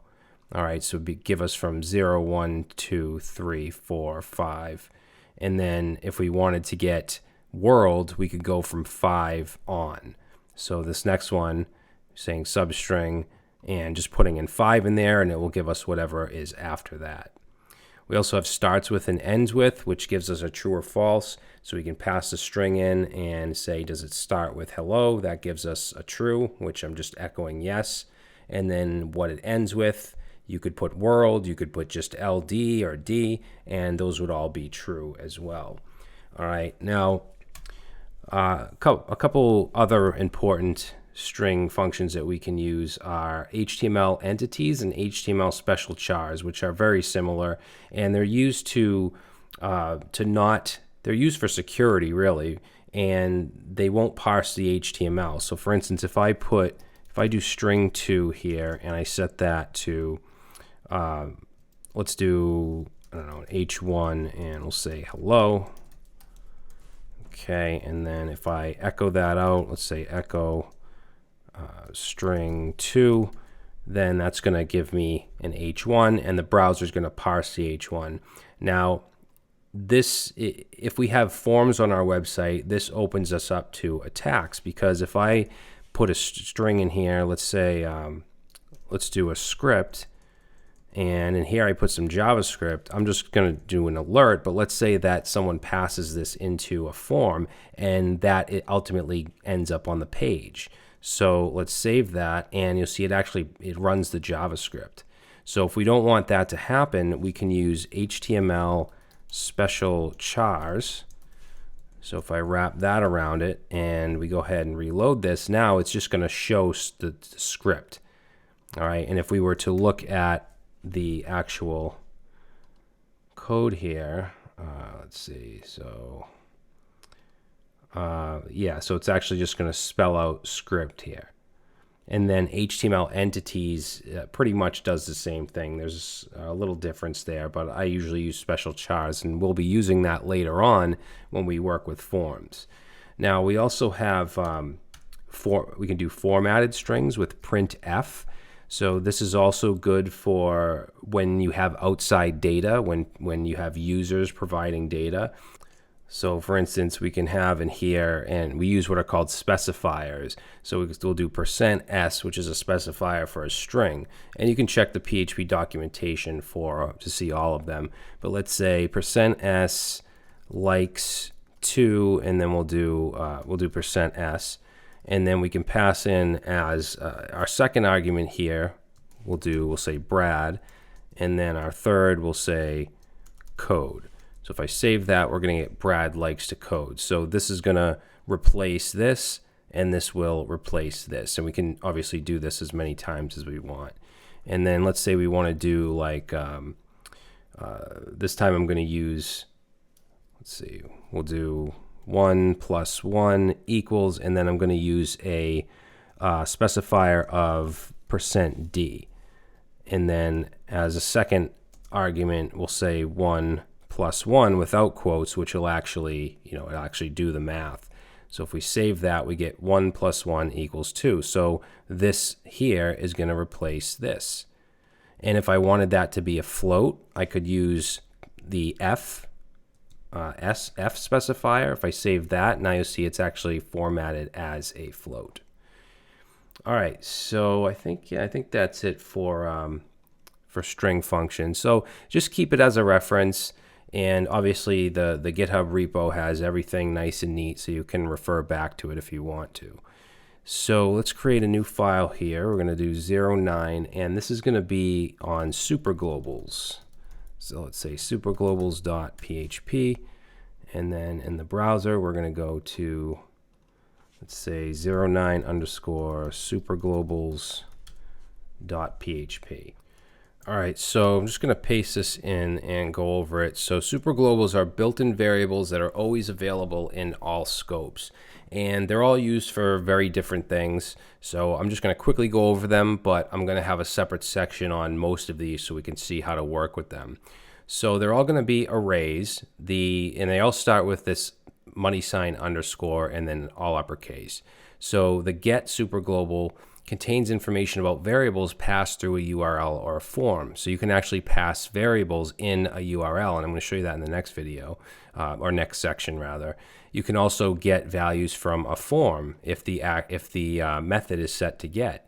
If the method is set to post, you can get values through post, through a form. If you have cookies, you can get those. Those will be put in this array, in this cookie superglobal.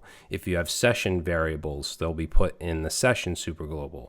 Server contains information about the server environment. We'll look at that in a second. env is environment variables. Files is used when you upload a file, and we're going to go over that soon as well. Request is used for variables passed through a form or URL, so you can use it kind of as a replacement for get and post. All right, and I know that doesn't explain a lot, but again, I'm going to go through most of these in separate sections. So let's take a look at server, because there's not really anything else in any of these other ones right now. They're used for specific situations, which we're not using right now. So just to show you server, because that gives you information about your current, the server we're running. And it's going to be an associative array with a bunch of keys and values. So rather than doing that, because we can't really see anything, let's end PHP and we'll create some HTML. And I'm actually going to just paste this in.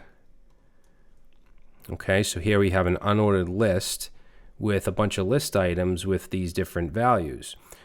So server HTTP host is, for me, localhost 8080, and these can be really useful when you're writing your scripts, when you're writing your apps. Document root, so if you need to get the document root, you can use that. For me, it's this opt lamp htdocs. The server name, localhost. The server port, 8080. PHP self, this is very useful, especially if you're like submitting a form to the same file. You can use this. That's going to be the current directory and file. The request URI is going to be the URL or the URI that you're on. Server software, so we're running Apache with PHP 8 with OpenSSL. HTTP user agent can give you information on the client, so what browser they're using. I'm using Chrome. It says I'm on a Mac, And then remote address will give you the client's IP address. For me, I'm accessing from my local host, and then remote port as well. All right, and there's others, but these are some of the more common useful values in the server superglobal. So the next thing I want to look at is the get and post superglobal. So I'm going to create a new file here called 10_get_post.php. And then let's go to that in the browser here. So 10_get_post. All right, so get and post are, actually let me put my PHP tag in here. So get and post are used to get data through the URLs. So you can get, with get, you can get through URLs and forms. With post, you can get data through just forms. So to give you an example here, let's actually close that and put a link in here. And I want this link to go to the page that I'm on, which I could manually put in here, or I could echo out, as we saw in the last section. We have server, and then we can do PHP_self. That'll give us the current file that we're in. So we just want to close that up, and I'll just say click. All right, so if I click this, it's just going to bring me to this file. Now I can pass variables or pass data through a URL, and it doesn't have to be a link to this same page. It could be to any page. So it's a way to pass data to different pages.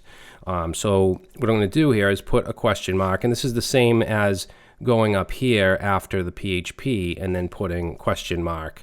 All right, but what I'm going to do is say question mark equals, I'm sorry, not equals, question mark name equals, and then Brad.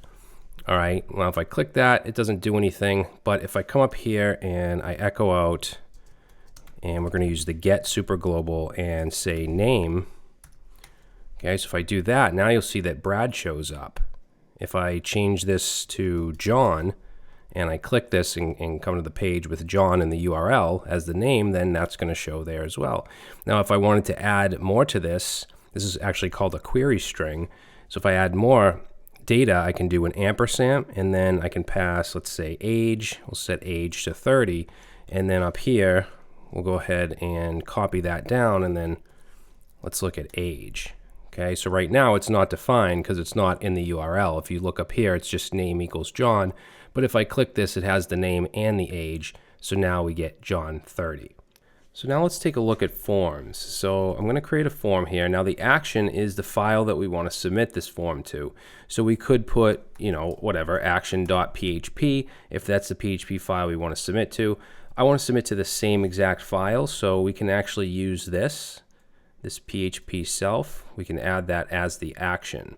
All right, and then inside the form here, let's add some fields. We'll just do a div, and then let's say label, and we'll have, let's say, name, and then under that we'll have our input, and that's going to have a type of text, and we're going to give this a name attribute of name.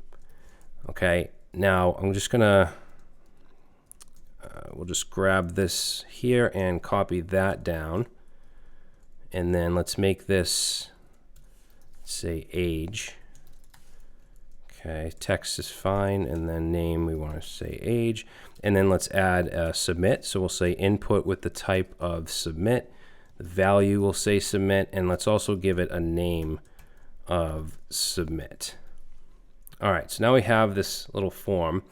Now your form can be either a get request or a post request. By default, it's going to be get. So you don't actually have to add a method like this if it's going to be get. You can say get. It doesn't have to be uppercase. I usually just use uppercase though. And then if you want it to be post, you would say post, which I'll get to in a minute. But let's say we want this to be a get form. And since I have the name attributes of name and age, it should replace these two when I submit the form. So if I set this to Brad, and let's say age 40 and submit, you'll see that it will now replace those get variables. So again, get can be used for URLs and forms. Post can only be used for forms. Now, one of the issues with get is if we look up here in the URL, anything that is in the form that has a name, those values are going to be displayed up here. You can see we have the name, we have the age, and then we have submit.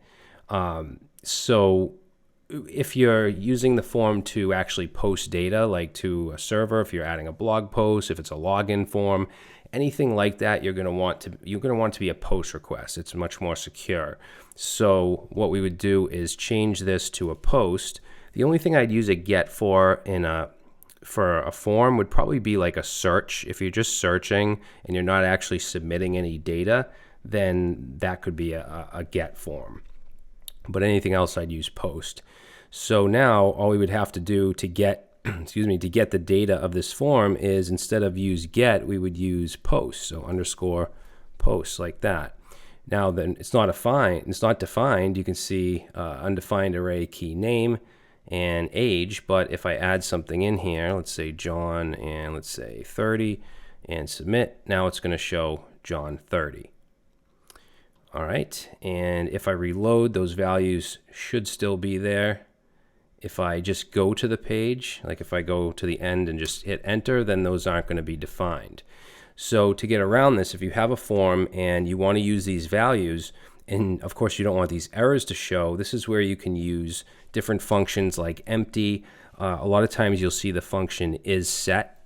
So we can say is set, and what we would do for the form is, or what I like to do, is to see if the button is set, if the submit. And we did give it a name so we can access it with post submit.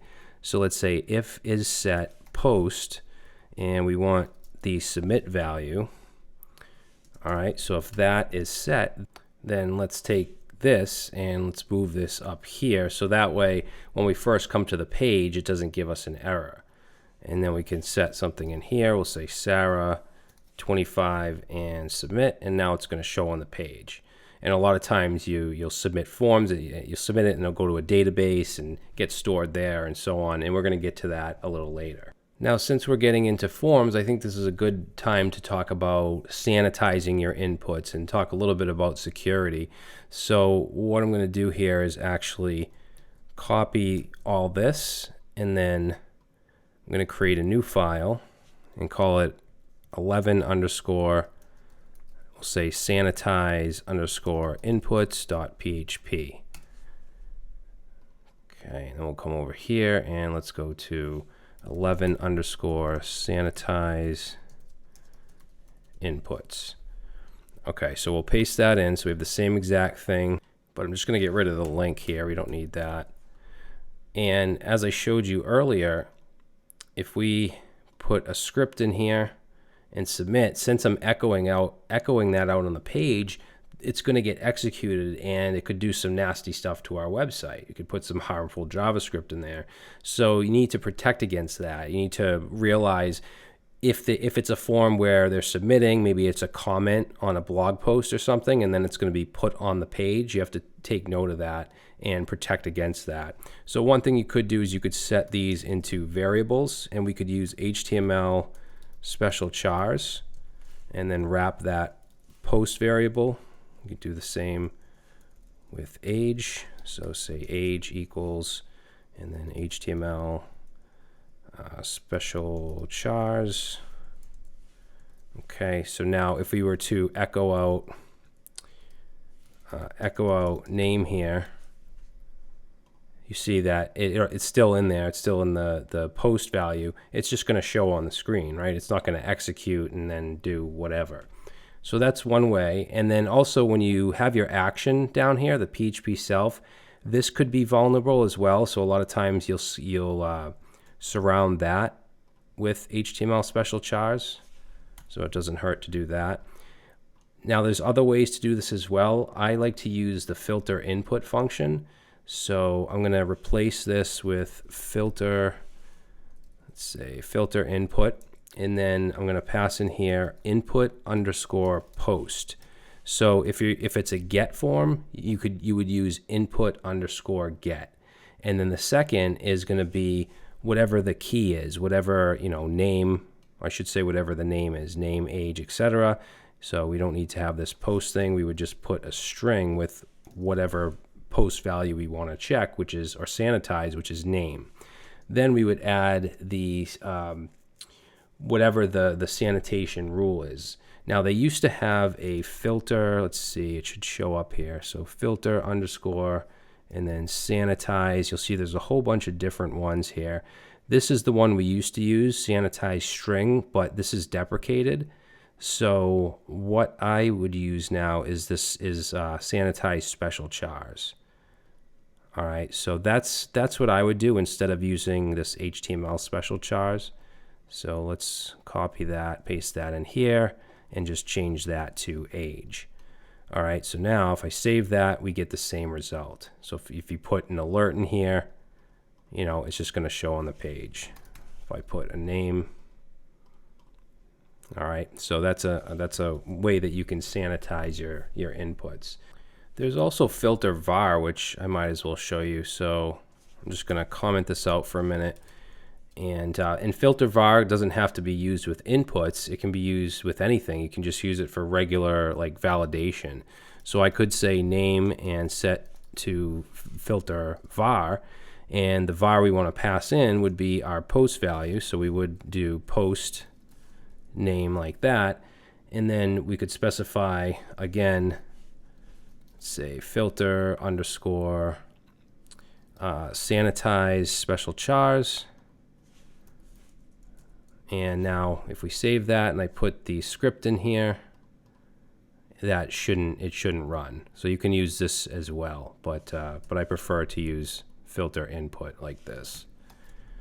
All right, so I think that we'll get more into this when we create our form when we get into the database. But now what I want to look at are cookies. So let's create a file here. Let's call it 12 underscore cookies.php.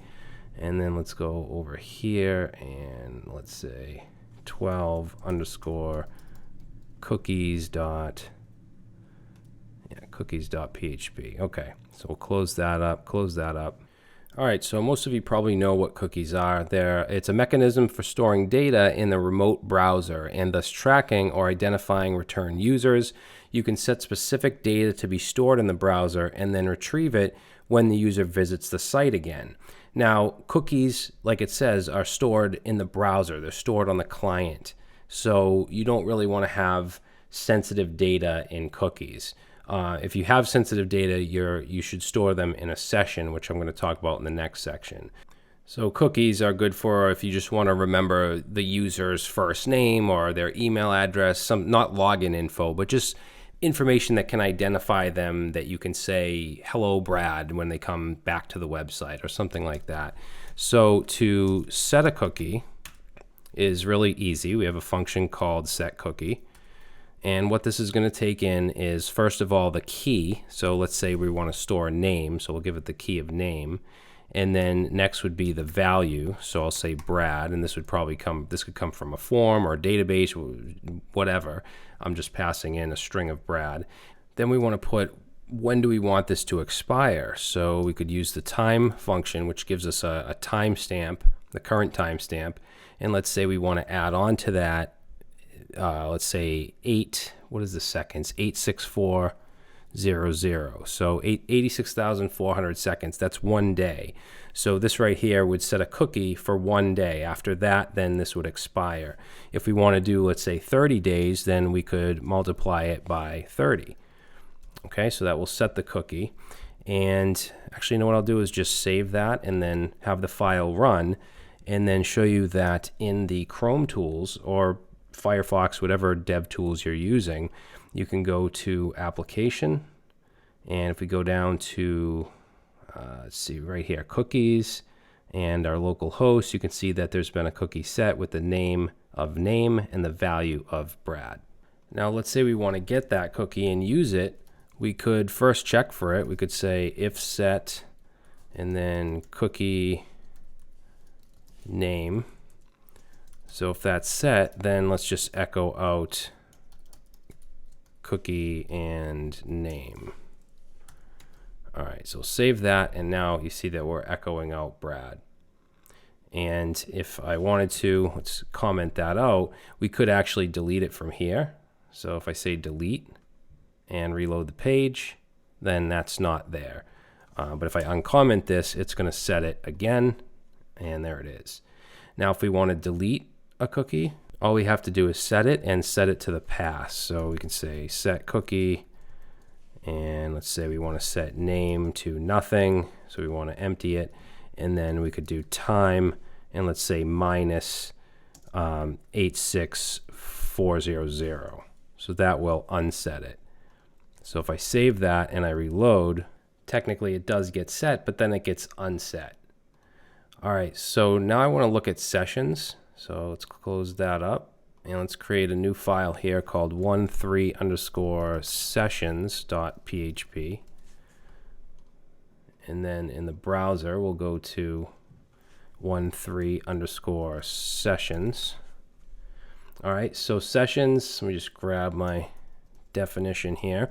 So sessions are a way to store information in variables to be used across multiple pages. Unlike cookies, sessions are stored on the server. So that's something to really, you really need to understand, is the data that is set in a cookie is on the user system. It's in the client. When you set a session, it's on the server, so it's more secure. Okay, and you can use it, well, I mean, you could use cookies across multiple pages as well. But sessions is where you would store like a user's ID or something like that, so that you can then use that ID to get their blog posts or their recipes or whatever it is that you have in the database. And what I want to do here is make it so we can have a login form, and when we submit that, the username gets saved to a session on the server, and we can use that session variable on a separate page, on a dashboard page, and we can say welcome and then username.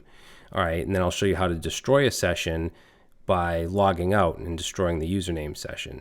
So let's copy from the sanitize inputs. I'm going to grab this if statement and everything below that, and let's paste that in, and we'll change, let's change this up to username,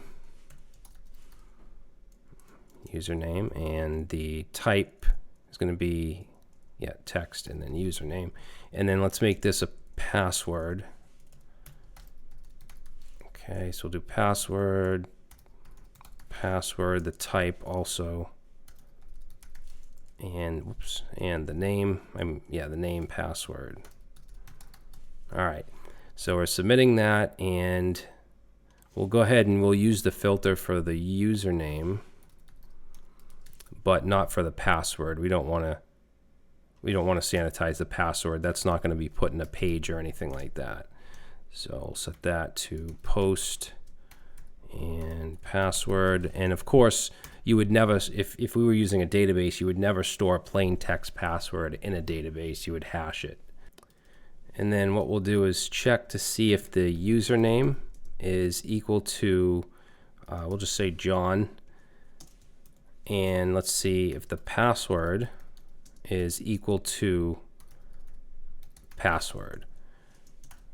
If that matches, then we'll go ahead and set the session variable. So we do that by taking the session superglobal and set the key, which I'm going to set username, and set that to the username that's passed in, which should be John if it's going to pass.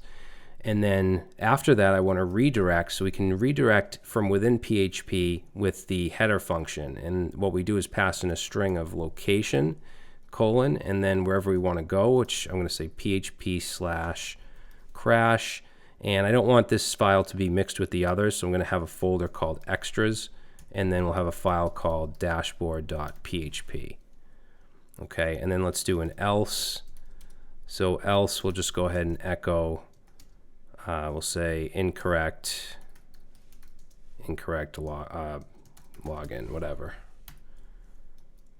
All right, so let's save that. Now, before we do anything, I'm going to create the dashboard page right here, dashboard PHP. So in a folder called extras. So inside extras, let's create dashboard.php. Now what we want to do in here is check for the session variable. Now whenever we use session values, we have to have a session started, and the function for that is called session start. So we have to have it here. I'm going to put it up at the very top here, session_start. And wherever you want to use that session value, you have to have that session start on. So we want to put it here as well. Now later on I'm going to show you how you can include PHP files into one another. And usually you'll have you might have a header.php file that's on, it's going to be on every URL that you go to. And that's where you could have your session start. So you only have to have it once on something like that. You're not going to have to put session start at the top of all of your pages if you have a header include. So just keep that in mind. Now we want to check here. We want to say if is set the session, say underscore session, and we're checking for username. All right, so if that is set, then let's echo out. We'll do an H1 and say welcome, concatenate here. You could also just use double quotes if you want. And then session, let's close that up. And the username. Okay, and then we'll just add our H1, ending H1. And let's do an else. So else we'll just echo in H1 and we'll just say welcome guest. Yeah, we'll just do that.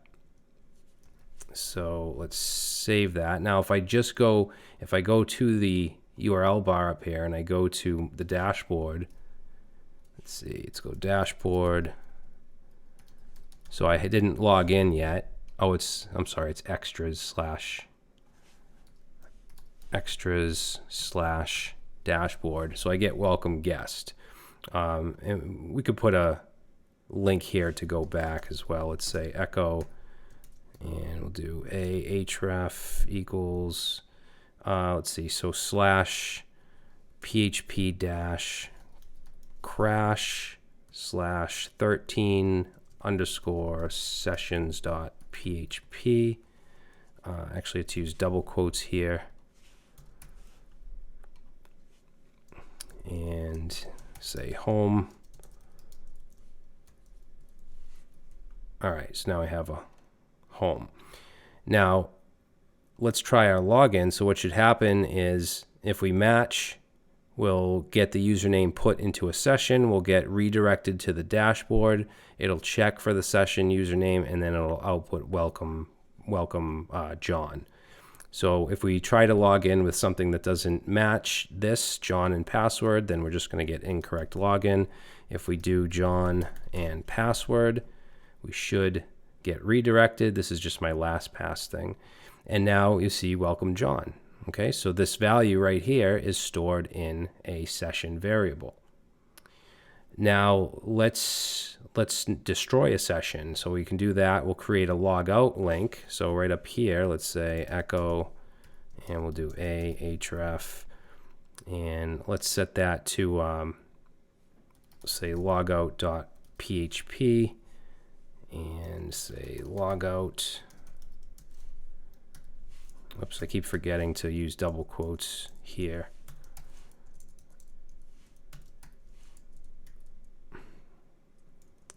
And a semicolon. All right, so this logout PHP, let's create that within extras. And this is where we're going to do the session destroy. Now we do have to do our session start here if we're going to work with it. So we'll say session start, and then to destroy, we simply say session underscore destroy, and then let's redirect back to the home page. So we'll say header, and in here let's say location,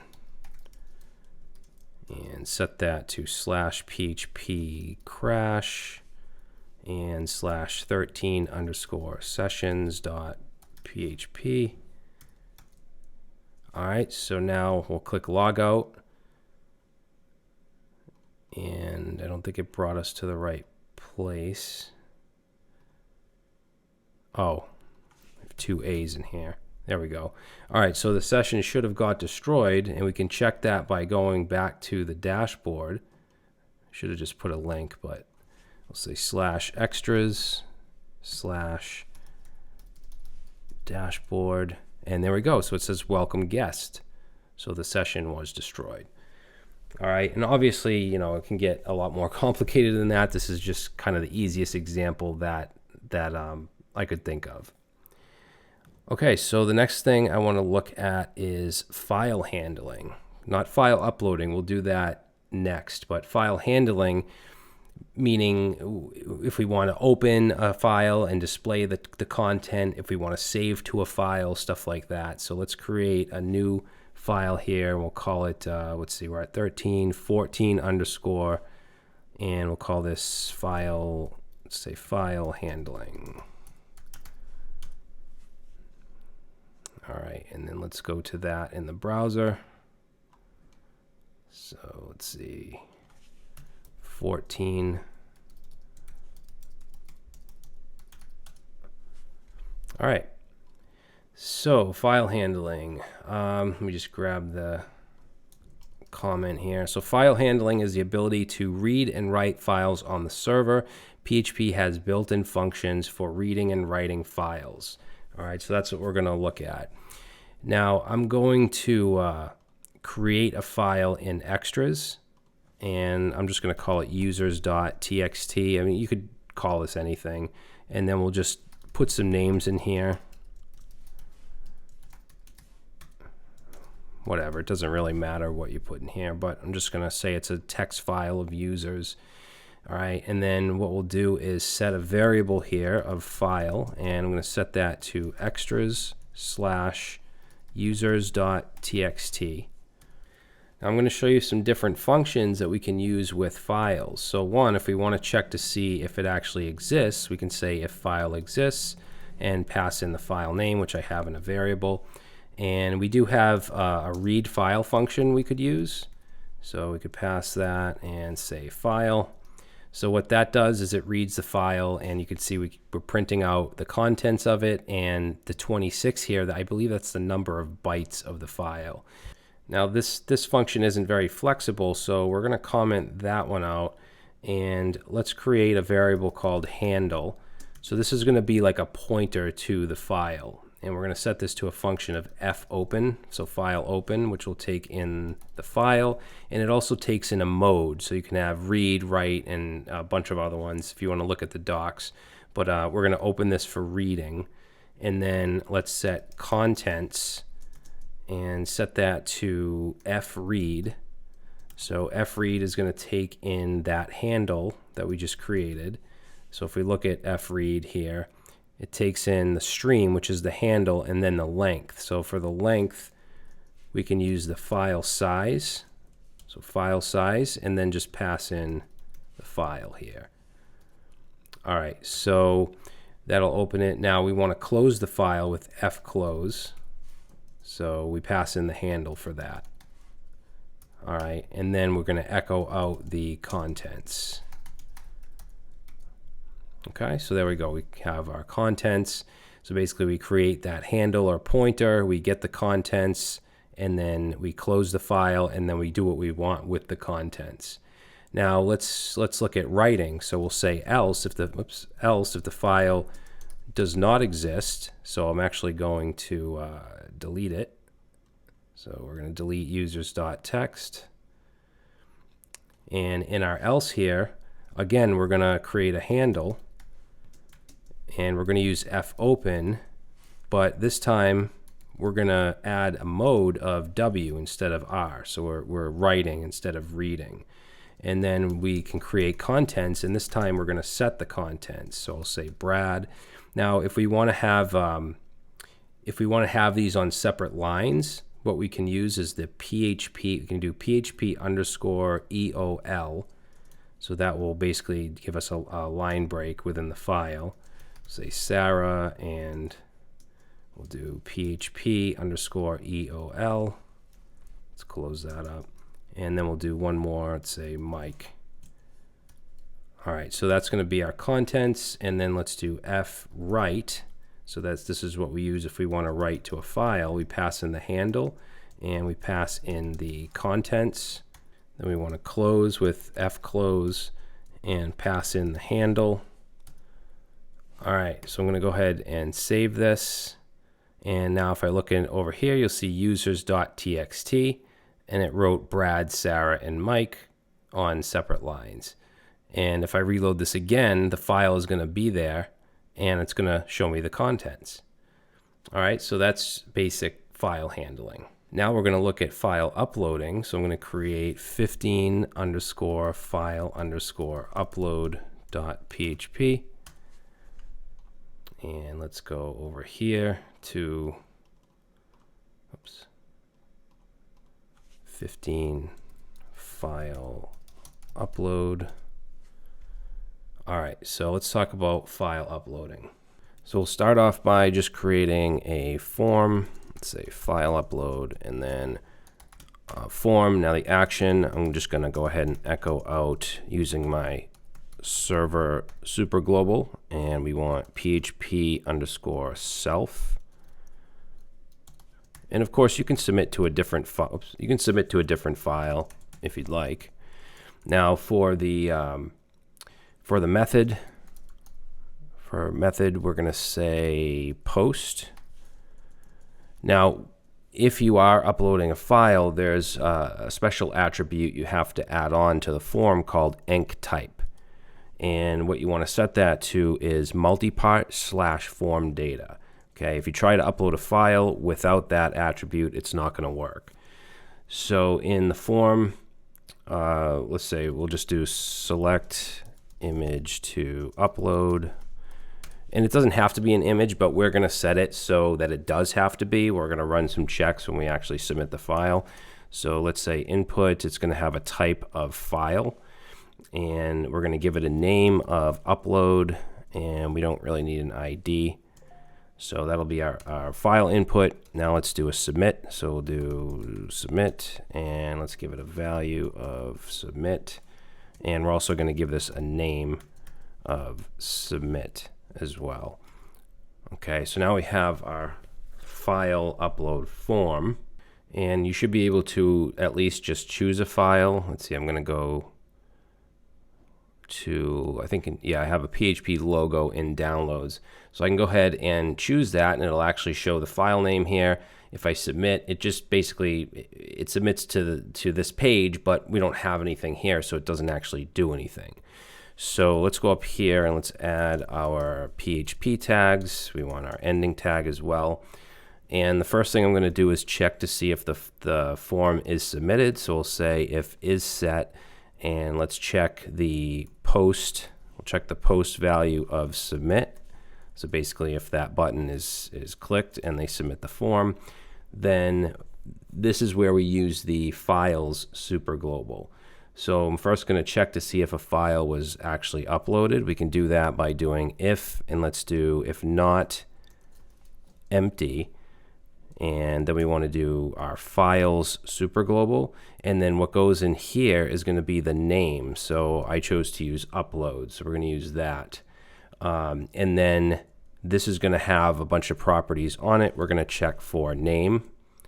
Okay, so we'll say if that is not empty, then we'll do whatever else. So else, then the way I'm going to handle this is just have a message. So we'll say message, and let's set that to, we'll do a paragraph. I'm just going to put some inline styles here. Of course, you could create a style sheet if you want, but we'll say color and set that to red. Yeah, so we'll say color red. And, oops, get that backwards. Color red. And then inside here, we'll just say, please choose a file. And then we'll end that paragraph. All right, so that's our message. And then what we'll do is come down here, and where we want to display that, we'll just go right above the form.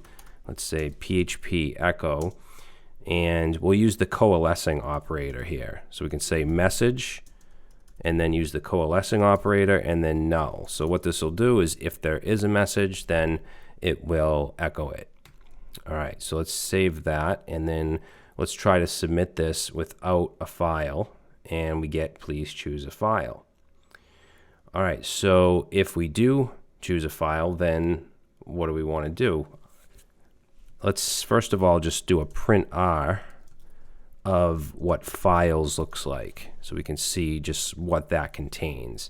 So I'm going to choose a file here, and I'm going to submit it, and let's see what that gives us.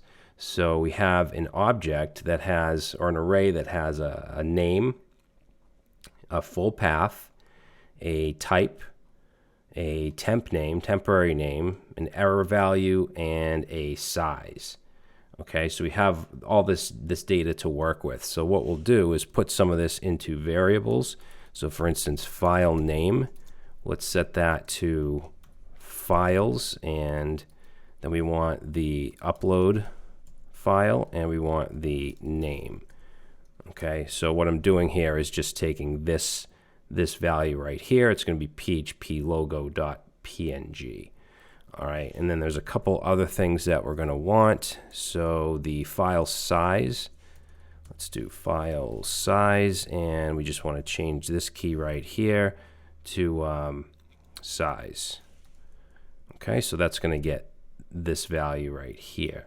Then we want the temp name. So this right here, I'm going to call file, let's say file underscore TMP, and we want to set this over here to TMP underscore name.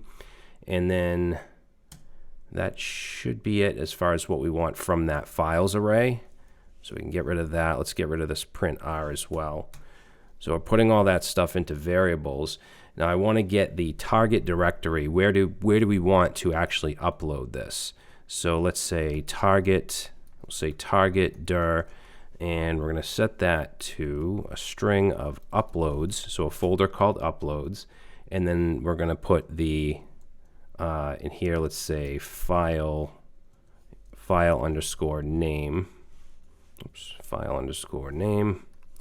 Okay, so that will be the target directory, and I do want to make sure that it's an image. So what I'll do is up here, let's set a variable here of allowed, we'll say allowed ext, so allowed extensions. And we'll set that to an array. I'll use this method here of creating an array. And let's do PNG, so JPEG, or JPG. Let's do JPEG, and let's do GIF. Okay, so those are the allowed extensions. Now, it's not going to stop any other files right now because all I did was put this into an array. So now we want to come down here, we want to get the file extension of the uploaded file. So let's say get file extension. And we can do this by using, let's create a variable first, file ext, and then we can use the explode function. So what that'll do is it'll create an array from a string. So the name in this case is PHP logo.png. So explode will take in where do we want to separate this by, and obviously we want to separate it by the period. So let's pass that in, which is just a string of a period, and then the actual file name, which is going to be this right here. All right, so what we want to do is get the end of it, right? So the end of the array, which will be PNG. So let's say file extension, and we're going to set that to, first of all, make it lower. So we'll do string to lower, which we looked at in our string function section. And then we can use end and get the end of that file extension. So that should give us PNG. In fact, let's go ahead and just echo out file extension. And then and there it is, because it's already submitted when it reloaded, and we're getting PNG. So now that we have that, let's check for that and make sure that the file is an image. So actually we'll just say validate file extension. And remember when we were looking at array methods, there was an in_array function. And what that takes in is first, what are you looking for in the array? So in our case, it's going to be the file extension, which in this case is PNG. And then it's going to take in the array that you're searching, which is going to be allowed extensions. Okay, so that will give us either a true or false. So let's do the else here. All right, so if it's not, then let's just take this message right here and let's paste that in. and instead of please choose a file, let's say invalid, we'll say invalid file type. Okay, and if it is an image, I also want to limit the size. And we have the variable for the file size right here. So let's say if, and we'll say if the file underscore size, so if that is less than or equal to, and let's see, and this is going to be in bytes. So let's do 1 megabytes, which is going to be 1 with 6 zeros. So we'll say if it's less than or equal to that, then we'll keep going. Else, then let's take this message and paste that in, and we'll say the file is too large. Okay, now if everything works out, then to actually upload the file, we use a function called move uploaded file. That's going to take in the file temp, the temporary location, and then it's going to take in the target directory, which for us is going to be a folder called uploads. And that should do it. And then we can have a success message. So actually, yeah, so we'll just set message, and let's set that. Actually, I'll just paste it in. And let's just set the color to green, and we'll say file uploaded. All right, so no such directory. Okay, so we're getting this because there was no directory of uploads. Did it create it? No, it didn't. So I'm just gonna completely reset this file by just hitting enter up here. And then let's create the uploads folder. So we'll create a folder called uploads, and let's try it out. So we'll choose a file, let's grab it and submit. All right, so it looks like I'm getting a permission denied, so it didn't get uploaded. So this is just because on my system, the uploads folder doesn't have the correct permissions. So let's see, to get around this, let's see, I'm just gonna, off screen, I'm just gonna open up a terminal and navigate to this directory. Let's see. Okay, so now I have my terminal open, and you might not have this problem. It might have just worked fine for you, but on my system, the permissions aren't correct for me to be able to do this. So I'm just going to do chmod, because I'm in my PHP crash folder. I'm going to do chmod 777 and uploads, and then let's see if that will work. And it did. It just resubmitted and got uploaded. All right, so if I delete this, and let's come back over here and go back to this page just to kind of try this again. Let's try to upload something that's not an image. Yep, so we get invalid file type. For that was a zip file. Let's do the logo and submit. We get file uploaded, and now you can see over here, it's in the uploads folder. All right. So let's see, the next thing we're going to look at are exceptions and try-catch blocks, so basically handling errors. So I'm going to create a new file here called 16_exceptions.php, and let's go to that file. So 16_exceptions. So I'm just going to paste this in, and this is from the documentation. So PHP has an exception model similar to that of other programming languages. An exception can be thrown and caught within PHP. Code may be surrounded in a try block to facilitate the catching of potential exceptions, and each try must have at least one corresponding catch or finally block. So if you're familiar with like try catch in JavaScript or another language, this is going to be really easy, but let's go ahead and create a function of inverse, which takes in a single argument. And this is actually from the documentation, but we just want to return 1 divided by that value, what's passed in.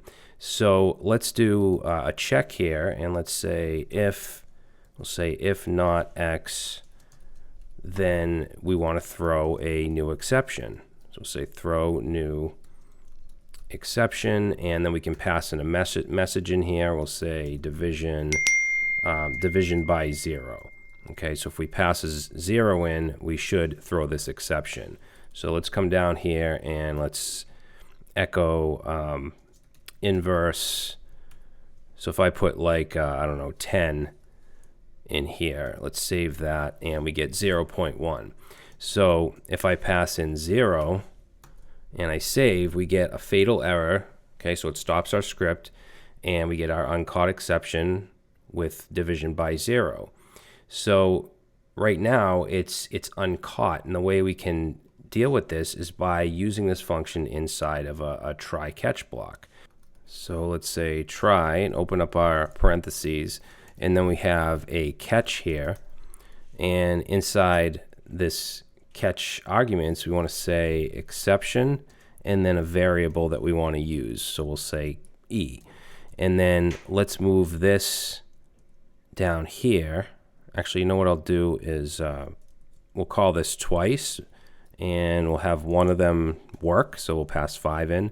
So this is the one, this inverse 0, this will throw an exception. And then down here, we can catch it, and we can do what we want. So in this case, we'll just say echo caught exception, and then we'll also show that message. So we have E, and that has on it a value of get message, like that. And then we'll just have I don't know, just a space. All right, we need a semicolon there. So let's try that out. We'll go ahead and save. Now notice this inverse 5 is executed. We get 0.2, and then this throws the exception, and we catch it here. So the script doesn't stop and give us a fatal error. In fact, just to show you that it doesn't stop, let's do a hello world down here, and we should still see that. Okay, if we just call this inverse and we don't have it in here, and we just have it like that, then it's just we get a fatal error and everything just stops. So that's how you can throw exceptions. We can also have a finally block. So a finally is executed regardless of whether an exception is thrown or not. And we can add a finally just by adding on to this finally like that. And we can do whatever we want. Here I'll just echo, we'll say first finally. Okay, so if we run this, we should see first finally. And then if we have another try, put this down here and get rid of the 5 there. So this will also throw an exception, and we'll say second finally, and you'll see that as well. So it's just a way, a way to handle errors elegantly and not have fatal errors. And if you need your script to keep executing, then it'll do that. All right, so the last sandbox file that I want to create and topic that I want to talk about before we do our little simple feedback project is object-oriented programming and classes. So let's create a new file here. We'll call it 17_OOP.php, and then let's open that over here. Okay, so OOP, no, it's, what is it, 17_OOP. All right, so let me just paste in what I have here. So from PHP 5, version 5 onwards, you can write PHP in either a procedural way, which is what we've been doing up to this point, or an object-oriented way. And if you have experience with like Java or C#, then this should be easy for you when it comes to creating classes. Object-oriented programming in PHP consists of classes that can hold properties and methods, which are basically just variables and functions within a class. And then you can create objects from the class. So let's start off here. We'll just create a class of user. All right, so we just format it like this. And then we can have properties in here. So I'm going to say public, and let's say a user has a name, and let's say a user has an email. All right, and maybe a password. So public password. So this is a class, and these are properties. So we'll actually just go ahead and put a comment here. So properties are variables, or let's say attributes. So attributes that belong to a class. So we have 3 here. Now, obviously this class doesn't do much, but we can go ahead and create or instantiate a user object. So let's say instantiate a user object. And we do that by creating a variable. So let's say user1. Let's set that to new. So we use the new keyword, and then the name of the class.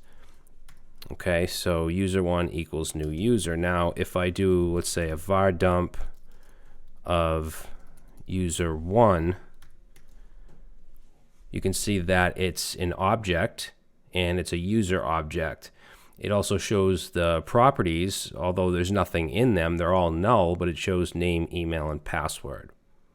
All right, now, the way these are, where this is set to public, I could come down here and say user1, and then I could say the name is equal to Brad.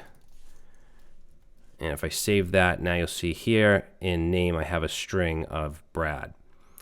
And I think this is probably a good time to mention access modifiers. So let me just paste this in here. So there's public, private, and protected. Since these are public, they can be accessed from anywhere. So I'm using them outside of the class here, right? I set it here, and if I want, I can also echo. I could echo user or user1 name here as well. All right, now if I set these to private, you'll see I get an error that says cannot access private property. So private can only be accessed inside the class. So if I create another a function or a method inside this class, I can use them. And then protected, if you can see, if I go ahead and set these to protected, it's going to give me the same error, except it says protected. So I still can't access them outside of the class, but I can access them inside a class that inherits this one, because you can have other classes that inherit parent classes. But let's go ahead and just set these to public for now. So I'm gonna, let's see, get rid of that, and also that. Now, a method, let's come down here, and let's say a method is it's basically just a function that belongs to a class. So I'm going to create a function here, or a method, and call it setName, and we'll say it'll take in a name. Now I want to set this name property to whatever's passed in here. So in that case, we can use the this keyword. So I can say this name. And the this keyword can confuse a lot of people when you're just starting out with object-oriented programming. But it basically just means the current object. So when I say this name, and then I instantiate a user of user1, this just pertains to that object. All right, so I'm going to say this name equals the name that's passed in. So now if I come down here and I say user1, and just like we can access properties, we can access methods as well. So we'll say setName, and I'll just pass in Brad, and then we'll save that. We'll do a var dump, and now you can see name is set to Brad. So I was able to access that method. And this just, it pertains to the current object. I could also create another user. So let's say user2, and let's say user2 set underscore name, and we'll set that one to John. And then if I var dump 2, save that, now you'll see John. Okay, so that's what a method is. It's a function within a class and you can access properties from within that method. You can also access other methods. Now, this is called this is what's called a setter. So we're setting a property. We might want one to get a property as well instead of using it directly. So we could say like get name, and then we'll just return from that this name. And then if I come down here, let's go ahead and just echo out user1, say get name. And we'll also do user2 get name, and we get Brad and John. All right, now when you instantiate an object, there's a way that you can assign these properties without having to do these functions or without assigning them directly, and that's through what's called a constructor. So let's go right here, and I'm going to say a constructor is a function or a method that runs when an object is created. All right, so it runs automatically, and the way we create it is we say public function, and then we call it __ construct. I like to have my parentheses up here. And what this will do is it'll take in, actually before we do any of that, let's just echo, we'll say constructor ran. And I'm going to save this, and you're going to see constructor ran twice because I initialized or instantiated 2 user objects. I'm just going to get rid of this. All right, so I didn't print anything out down here. It's just that the constructor ran because I initialized 2 objects. If I did another one, say 3, then you're going to see it run 3 times. So these constructors can take in arguments. So let's say name. I'll say name, email, and password. All right, and what we want to do here is set those values that are passed in to the properties. So we'll say this name equals name. And we'll do the same for email, and the same for password. Okay, so now come down here, and when we instantiate a user, we can now pass in the values. So Brad at Gmail, and then I don't know, some kind of password. And then we'll do this user here. So John at Gmail, and password. Okay, so now we'll go ahead and echo out, say user1, and let's echo out the email, and we'll do echo user, say user2, and we'll get the name. So we save that, we get user1's email and user2's name. All right, so we have classes, properties, methods, constructors, instantiation. So let's look at inheritance. So say inheritance. Now we have our user class, but let's say that we want to have a subclass of employee. So we'll go ahead and say class. We'll call it employee, and the way that we inherit from a parent class is with extends. So this class is going to extend the user class. Actually, let's make this an uppercase E. So we're going to extend the user class, and then we'll have our constructor. So we'll say public function construct, and we're still going to pass in our name, email, and our password. But let's say that employees can also have a title. So let's also pass in a title. And then inside the constructor, we don't have to do this again. So we don't have to assign all of these. If we want to do this, whatever is happening in the parent class constructor, we can use the parent. So we can say parent double colon and then construct, and then we just pass in name, email, and password. Okay, so it's similar to the super function if you're familiar with it in like React, if you're in class-based functions. And then since we have a title, we do have to pass in, we do have to set the title here. And that's only going to be for employees, not for users. And then what we'll do is create a method here. Let's say public function, we'll say get title, and we'll just return, and let's say this title. Okay, so now let's go ahead and instantiate a new employee. So we'll say employee 1, and let's set that to new employee, and we're going to pass in the name. We'll say Sarah, and what else? Email, so Sarah at Gmail, and then the password, her password, and then the title. So we'll say manager. All right, so we set employee 1. Now let's go ahead and echo, and we're going to echo employee 1 and then the get title function.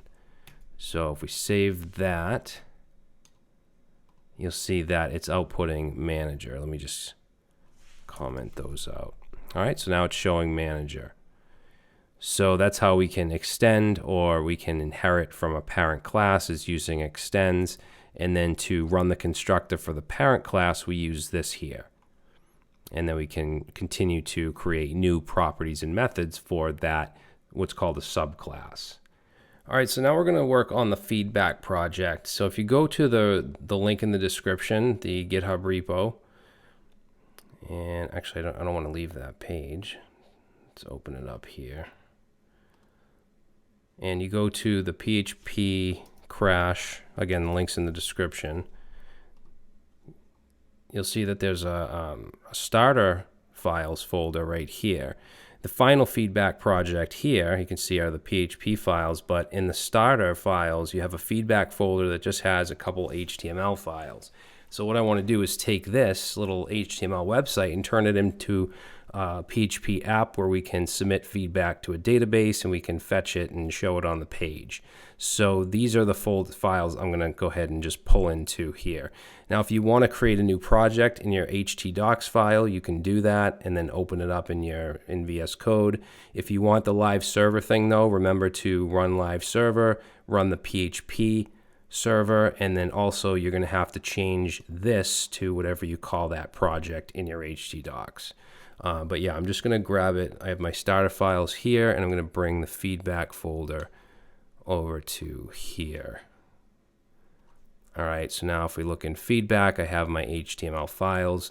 In fact, I should be able to go now to PHP crash / feedback, and let me just scale this down. And you should see something like this. All right, so it's just a form with a name, email, feedback. We also have the feedback page. Right now, everything is just hard-coded in the HTML, but we're going to fix that. So yes, now we're not paying attention to anything outside of this feedback folder. So if we open up the index.html, there's no CSS file because I'm actually using Bootstrap. I'm just including the CDN. So I'm including Bootstrap remotely and just using Bootstrap classes down here to design it. So let's start off by renaming these files. So index.html is going to now become index.php. Okay, that's going to break for a second, but that's all right. This is going to be feedback.php, and this is going to be about.php. And if we go over to the URL, you'll see it says index.html, but we can change that to .php, or we can just get rid of the index, and it should load. All right, so I want to talk about including PHP files into one another, because right now you see we have 3 separate pages, and we could have, 5, 10, 20 pages, and we have the same thing from the doc type down through all this navigation. Okay, if we go to feedback, well, this isn't going to work right now because we're still going to HTML, but this is on every page. So what I'd like to do is in our feedback folder, let's create a folder called inc for includes. and we're going to create a file in here called header.php, and let's create another one in there called footer.php. All right, so obviously you can kind of see where I'm going here. I want to put the header stuff in this header file. So let's go back to index.php, and we want to get from the doc type, so all the head stuff, and then let's go down through the navigation, excuse me, even the main tag, and then this first div with the container. This is on all 3 pages. So what I'm going to do is cut that, and I'm going to put that in the header.php and save that. And this is very similar to if you have any experience with a front-end framework like React. You have your header component, and that's displayed on every page. You don't have the same code on every page. So now let's do the footer. So back in the index page, we're going to get from the bottom up to the last div. So this right here, we're going to cut that, and we're going to put that in footer.php. All right, so we can close those 2 files up for now. And now in the index, if I save this, we lost the header and footer. So I want to bring it in. So to bring one PHP file into another, there's a couple functions we can use. One is include. So let's say include, and we want in the inc folder /header.php. And if we save that, now we have the header back. If I copy this, bring it down here, paste that in, and then we also want to include the footer. Now we have the footer. So include is one. Now require is another one we can use. If I save, that'll work as well. And the difference between include and require is if this isn't found, like if I change it to header 1, if we use require, it just kind of stops everything. All right, if I use include, then you'll see it still loads the rest of the page. So I usually prefer include. There's also require once, which will require it, and it'll check, and if it's already there, it won't try to require it again. So you'll see include, require, and require once. I usually use include. So whoops, what am I doing? Save that. Now we want to do the same thing with the rest of the pages. So let's go to about PHP, and let's get from the doc type down to the, let's see, the main tag, and then the first div, cut that or delete it, and then put the header, and then at the bottom we want to get up through the last div, paste that in, footer.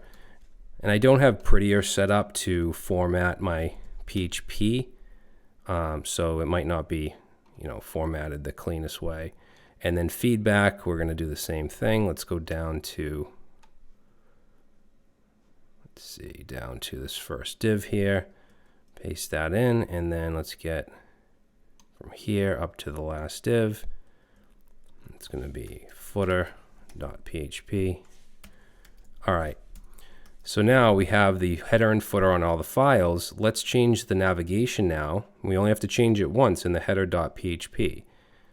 So let's see, I'm going to close that up, and right now everything's going to .html. We're just going to change that to .php. All right, so we'll change that, and feedback.php, and about PHP, and now we should be able to navigate around. Okay, so now these are no longer HTML files, they're PHP files. So let's see, the next thing I want to do, so we have our form on the home page, right, on the index page. We have our name fields, so name, email. We know that we can submit this to the page. We can get the data from the post variables. But what we want to do with that, instead of like just putting it out on the screen like we've been doing, we want to use a database. So I think now is a good time to do that, to set up our database. So if you're using XAMPP like I am, then you already have MySQL set up or installed. If you aren't, if you just have Apache running PHP, then you have to install MySQL on your own. Now, there's a lot of different tools to work with MySQL. Of course, you have the command line, but there's a tool that comes with XAMPP called PHP MyAdmin, which we're going to use, which is a graphical user interface that runs in the browser so that we can work with our database. So if we go to our local host, on Mac it's going to be 8080 and then /phpMyAdmin. So here we can see the database is on the side. By default, you'll have like this information schema and so on. And what we want to do is go to this databases tab and we can create our new database. I'm just going to call it php_dev. Click create. And then we want to create a table. So MySQL is a relational database, meaning we have tables of columns and rows. All right, so the columns are the fields that we want in our table. So I'm going to say the table name is going to be feedback, and I want to have 5 columns. And you can add more or remove them if you want after, but let's say 5 for now and click go. And then we have this interface where we can add some fields or add some columns. So the first thing we want is an ID, and you're almost always going to have an ID, which is going to be your primary key. And I'll show you how to set that in a second. But under type, we have all these different types. Int is an integer or a number. Varchar is a variable character. This is often used for short fields like emails, names, titles. Text is often used for like blog post bodies, longer text. Date, you have other number types, floats, decimals, booleans, all kinds of stuff. So we're going to choose int for the ID. The length is, this is the max length of the number. In this case, we'll just say 11. And then we want to make this auto increment. So we check this AI. And that just means that when we submit, in this case, a feedback post, it'll automatically get assigned an ID. It'll start at 1, and then each one we add will add 1 to that. And it's also going to get set as a primary key because this is going to be the unique identifier for our records, for our feedback. So you'll never have 2 of the same ID.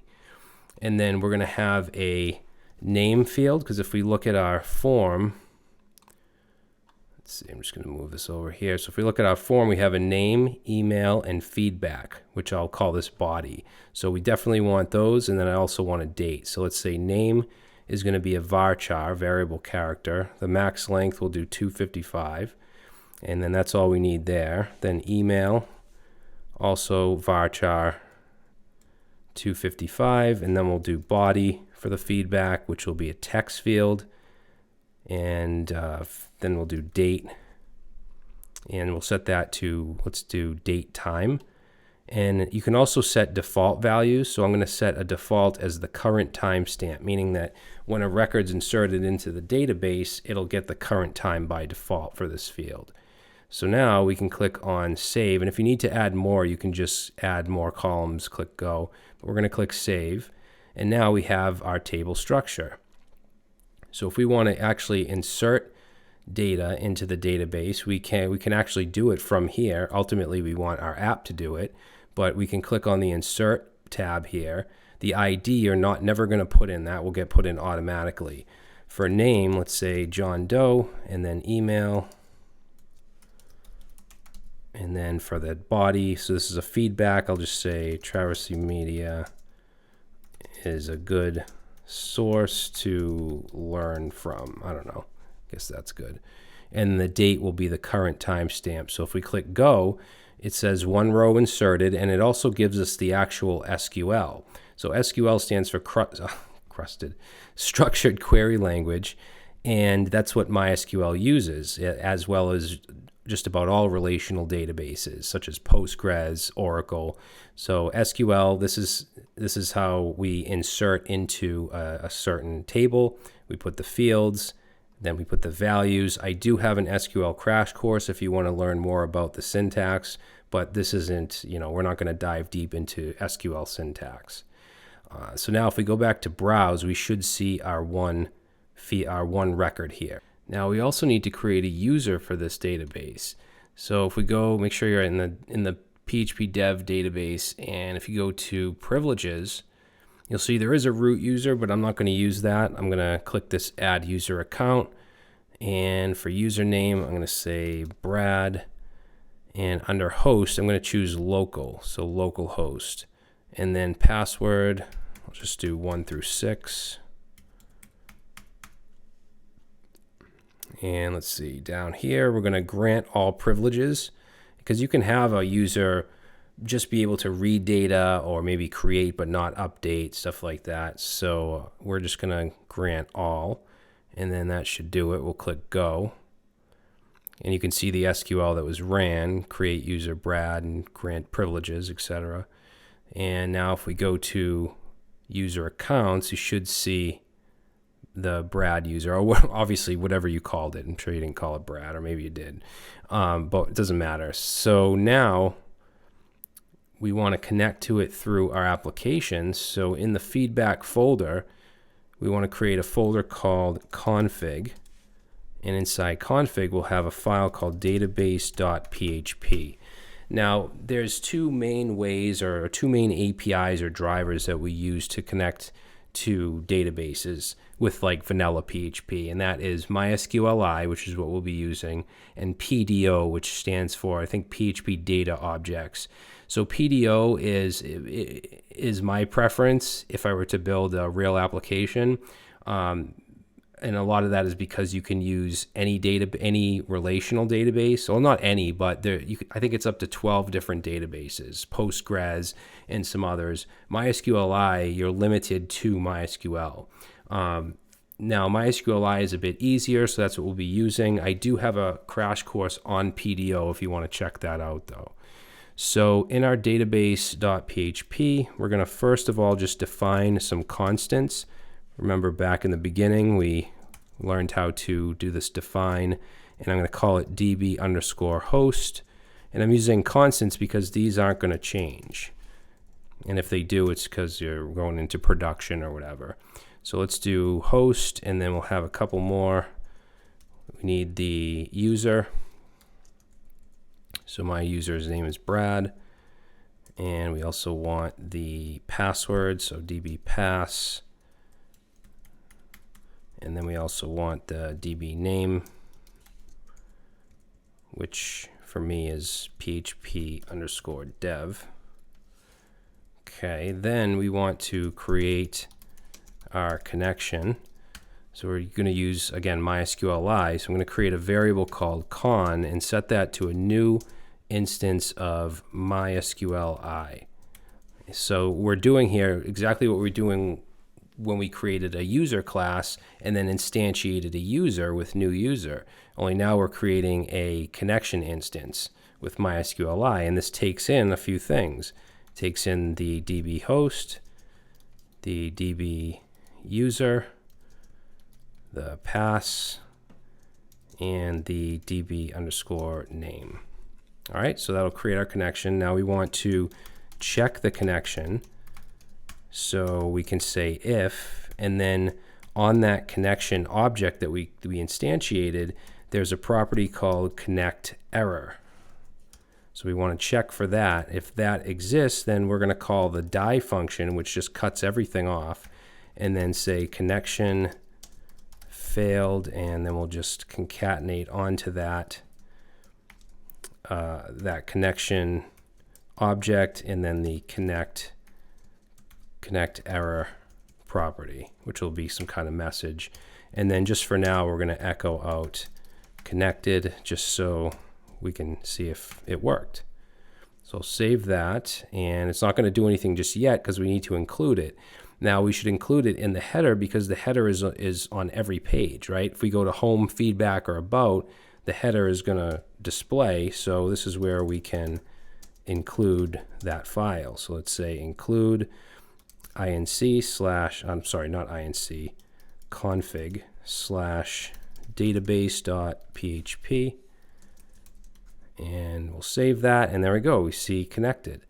Now if you see some kind of like access denied or something like that, then you did something with the user. So make sure that you have the user set to grant all privileges on that database. All right, so now that we know we're connected, we can get rid of that echo, and we can close this file up. So the first thing I think I'd like to do here is get the data from the database, select it, and show it on this page, this feedback page. All right, so let's actually insert one more piece of feedback. So if we go to our PHP dev feedback table, we can click on insert, and let's add one more here. We'll say, I don't know, Sally Smith, and email, and we'll have her say, Brad Traversy is terrible. And click go. All right, so now if we look at the feedback table, we now have 2 entries here. All right, so let's put that back over here. Now to fetch the data, let's go to our feedback.php because that's where we're going to want to put this. And let's actually start with just some hard-coded data up here before we actually fetch it from the database. So we'll open up some PHP tags, and I'm just going to paste in a hard-coded array of feedback items. So it's just a multi-dimensional array that has an ID, a name, email, and body. So down here, let's go under the H2. Actually, I'm going to say past feedback. So under that, I first want to check to see if there is any feedback. So we'll open up our PHP tag and we'll say if, and then empty, and then feedback, the name of our array. Now, when you're working within HTML, like within templates like this, instead of doing the curly braces, we can actually just do it like this. And then to end it, we could say PHP end if. So that's how we do it when we're working within HTML files like this. Now, if it's empty, then let's do a paragraph. I'll give it a class of lead and mt3, and we'll say there is no feedback. All right, so if I save that, we're not going to see a change, but if I were to temporarily just empty this array, now you'll see it says there is no feedback. But I'm going to put that back, and now what I want to do is loop through that and then output a card for each one. So we actually only need one of these cards. So let's see, card body, that ends there. Get rid of that. We just want to basically wrap a for each around this, because for each one we want to display a card. So let's say PHP, and we'll say for each. Remember, that's what we use to loop through an array. We say feedback as, and we'll just call it item, feedback item. Put a colon here, and then where we want to end it, let's just indent this, and then we want to end it here, so PHP end for each, like that. Now we're going to see the same exact thing. The reason for that is we have 3 items up here, right? 3 feedbacks, and we're saying for each one show a card, so we're still seeing 3 here. Now the data is the same because we haven't changed anything within here.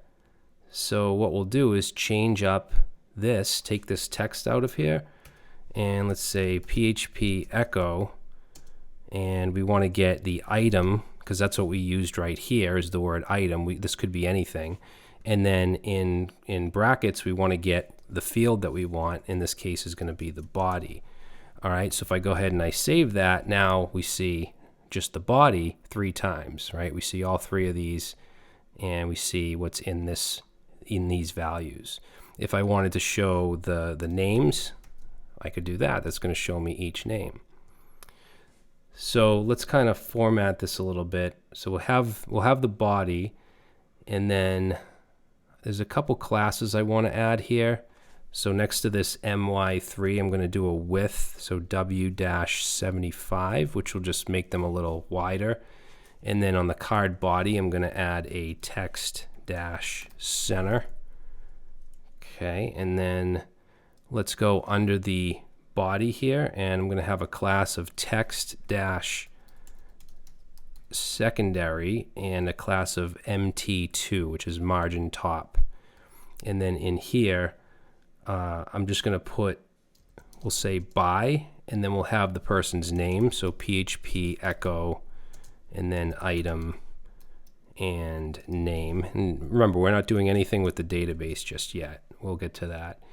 So that should show the name. So underneath it, you can see each person's name. We could put the email, but I'm not going to do that. We'll just have it so it's in the database. And then we'll have the date under that, but I didn't put a date in this array, so we'll just leave it like this for now. And what we're going to do now is get rid of this. We'll just get rid of this whole thing for now, and we want to fetch from the database. So this is actually going to be pretty easy. We're first going to create a variable with SQL. This is going to have our actual SQL code in it. Just like I showed you within PHPMyAdmin, where it showed like the insert into or the select from. So we're going to say select all, and this doesn't have to be uppercase, it's just kind of a convention. We're going to select all fields from the feedback table. Okay, so that's our SQL. Then we want to say result. So the result of that we can get with a function called MySQLi, MySQLi, and then underscore query. And then we want to pass in two things: the connection, which we're getting because we're including the header, which is including the database, and then the SQL that we just wrote. So that's going to include that. Okay, and then we're going to create our feedback variable again, except instead of a hard-coded array, we're going to set it to MySQLi underscore fetch all. And there's a bunch of these. You can see you can fetch data as different things if you want, like a regular array, associative array, objects, whatever. We're going to say fetch all and then pass in the result. And then we're going to specify here MySQLi underscore assoc, because we want this to be an associative array, just like I just had hard-coded, except it's going to come from the database. So now I'm going to save, and there we go. So now we're seeing the items that we have inside of our database, these two items here from Sally and John. And then there is also a date in the database, so where it says by name, after the name, I'm just going to say on, and then the date. So PHP echo item and date, and then close that up. So now it says by Sally Smith on, and then the date. You can use date formatters if you want it to look a little better. All right, so very, very simple to get the data from the database. And obviously when you get more into PHP and you start learning object-oriented programming, you're going to have special classes and objects to fetch from the database. Like you might have, in this case, a feedback class where you could call feedback get or something to get the data. But again, this is for absolute beginners, so this is kind of the easiest way to do it.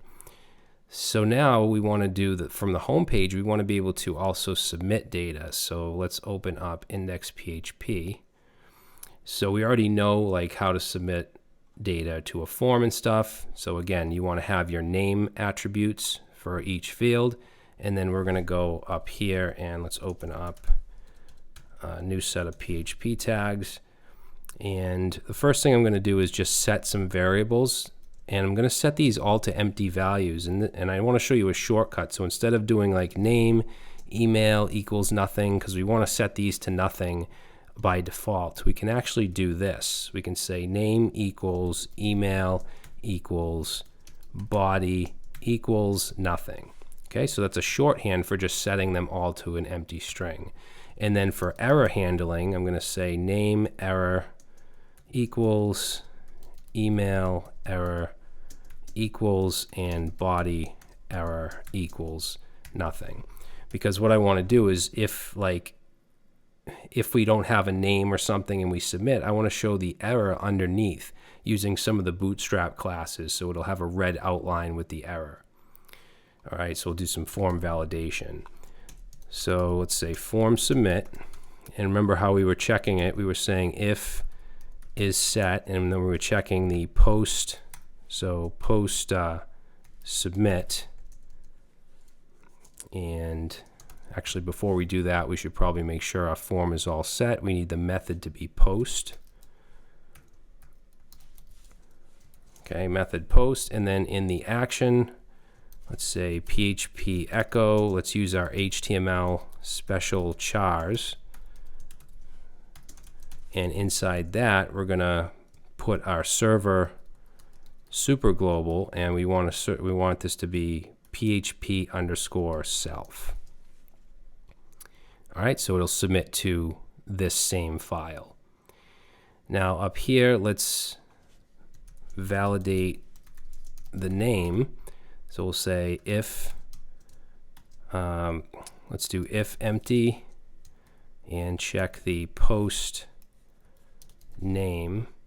So if that's empty, then I'm going to set the name error. So now we're getting into some of the logic, and this is, of course, you'll be doing a lot of this in not only PHP, but in programming in general. So we'll set the name error to a string of name is required. All right, then else, meaning that if it's not empty, then let's create or not create, but take our variable name, which up here is set to nothing, and let's sanitize it. So we'll say filter underscore input, and we've learned all this stuff already. We're going to say input underscore post, and the key is name. So we want to say name, and then the sanitize is going to be filter underscore sanitize, and we're going to use full special chars. All right, so that'll get the name, and we want to do the same thing for like the email and the body. So we'll just copy this whole if statement here, and let's paste that in twice. So this next one is going to do the email. I'm just going to replace those. So post email error is going to be email is required, and then if it is there, then we're going to set that. We just want to sanitize email, and we're going to use, instead of that, we're going to use the filter underscore sanitize email. Okay, so that'll do that. Then we want the body.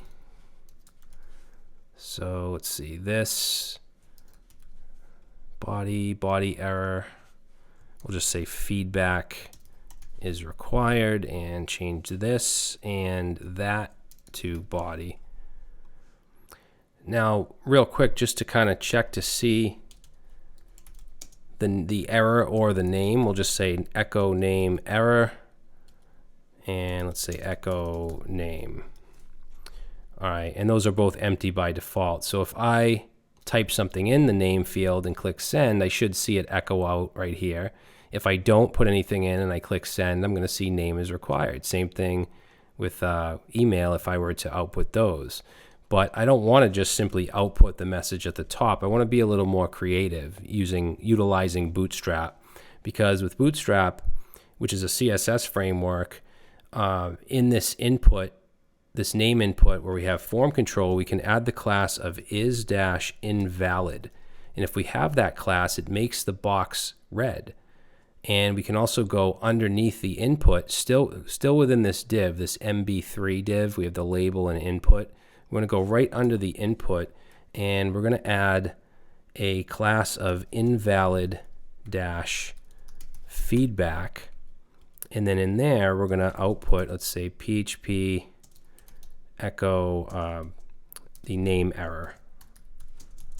All right, so let's save that, and now you'll see name is required. Now, if this class, this invalid, is not here, then it doesn't show the red border, and it also doesn't show whatever is in here. So this is invalid needs to be in a condition saying if the name error exists, then have that class show.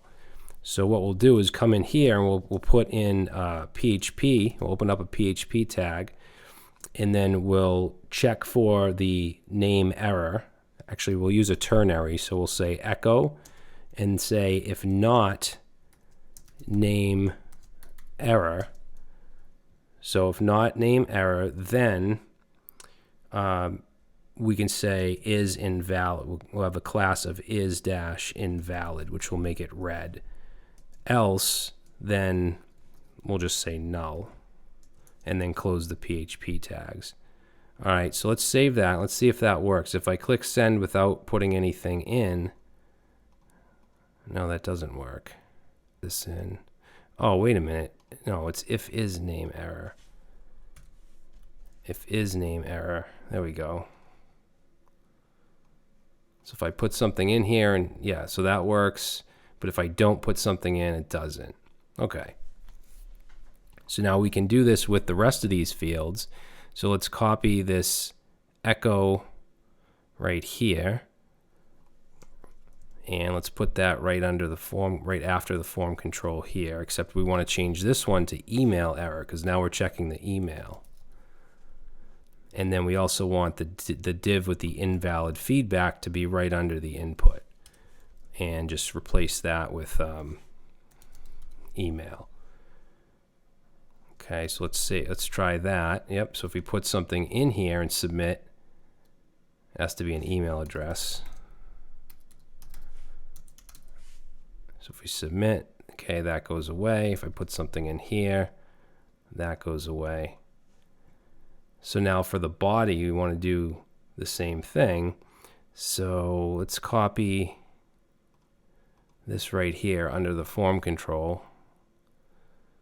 Let's see, echo name error is valid, null. We want to grab that and then put that right in here. And we want to just change email error to body error.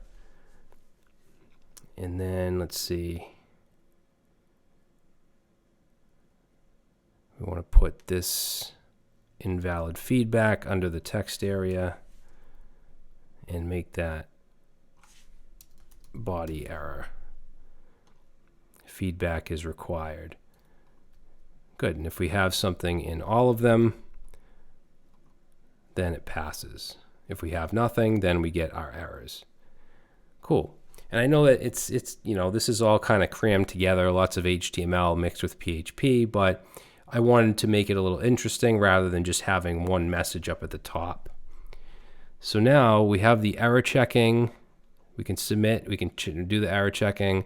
Now after that, what we'll do is just make sure that there's no errors. So let's do an if statement here. We're going to say if empty name error and if empty email error and if empty body error. Okay, so if all of that is true, if they're all empty, that means there's no errors, so we can move on. Then we want to add to the database. So we can do that. It's kind of the same thing. We create our SQL. I'm going to put this into quotes. We're going to say insert into, and then the table name, which is feedback. And then we want to put in parentheses here the fields that we want to add to, which are name, email, and body. And then we want to specify the values. So values, and then open up some parentheses. And then in quotes, we're going to put the first one, the first variable of name, second one of email. So this is data that's coming from the form. And then also body.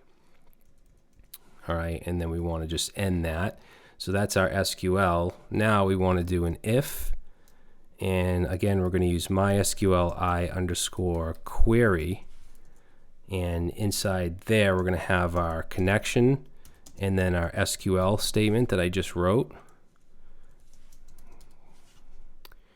Okay, and then if this is true, then it means it's successful. Okay, so that is success. Whoops. So that's success. Then I'm gonna redirect. Remember, we use header to redirect, and say location, and we're gonna set that to feedback.php, which is the page that shows all the feedback, and then else. So if something goes wrong, then we have an error. So we'll just echo out here. Let's say error.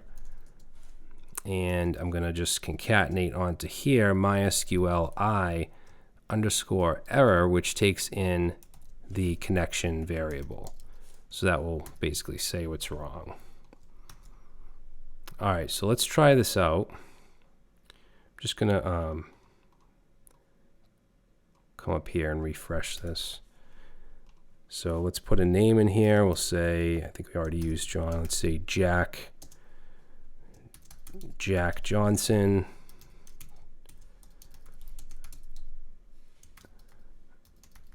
And Traversy Media is a nice guy. a noose guy. Travesty Media is a noose guy. All right, so let's send that. And there we go. We get redirected, and you can see right here, Travesty Media is a nice guy by Jack Johnson. So now we have the ability to add to our database through this form, and then it shows up here. Okay, and hopefully you can just kind of see how this works. We create our SQL, same SQL that you would use in your terminal or in PHP MyAdmin, whatever, and then we run it with this MySQL query. In this case, we're just saying if it happens how it's supposed to, then we just redirect. If not, then we show the error. All right, and then we have our error checking down here as well. So if we try to submit without the data, then we get these red boxes with the error messages. All right, so this was a long ass crash course. I did not expect it to be this long. So if you followed along through the whole thing and coded along with me, then you're awesome. You're probably like 5% of people that watch this. So I really appreciate it. I hope that you learned a lot from it. From here, I would probably recommend looking more into object-oriented programming. I think it's a lot neater in PHP because PHP can be kind of messy. You can just look at this and it's not the best looking code, right?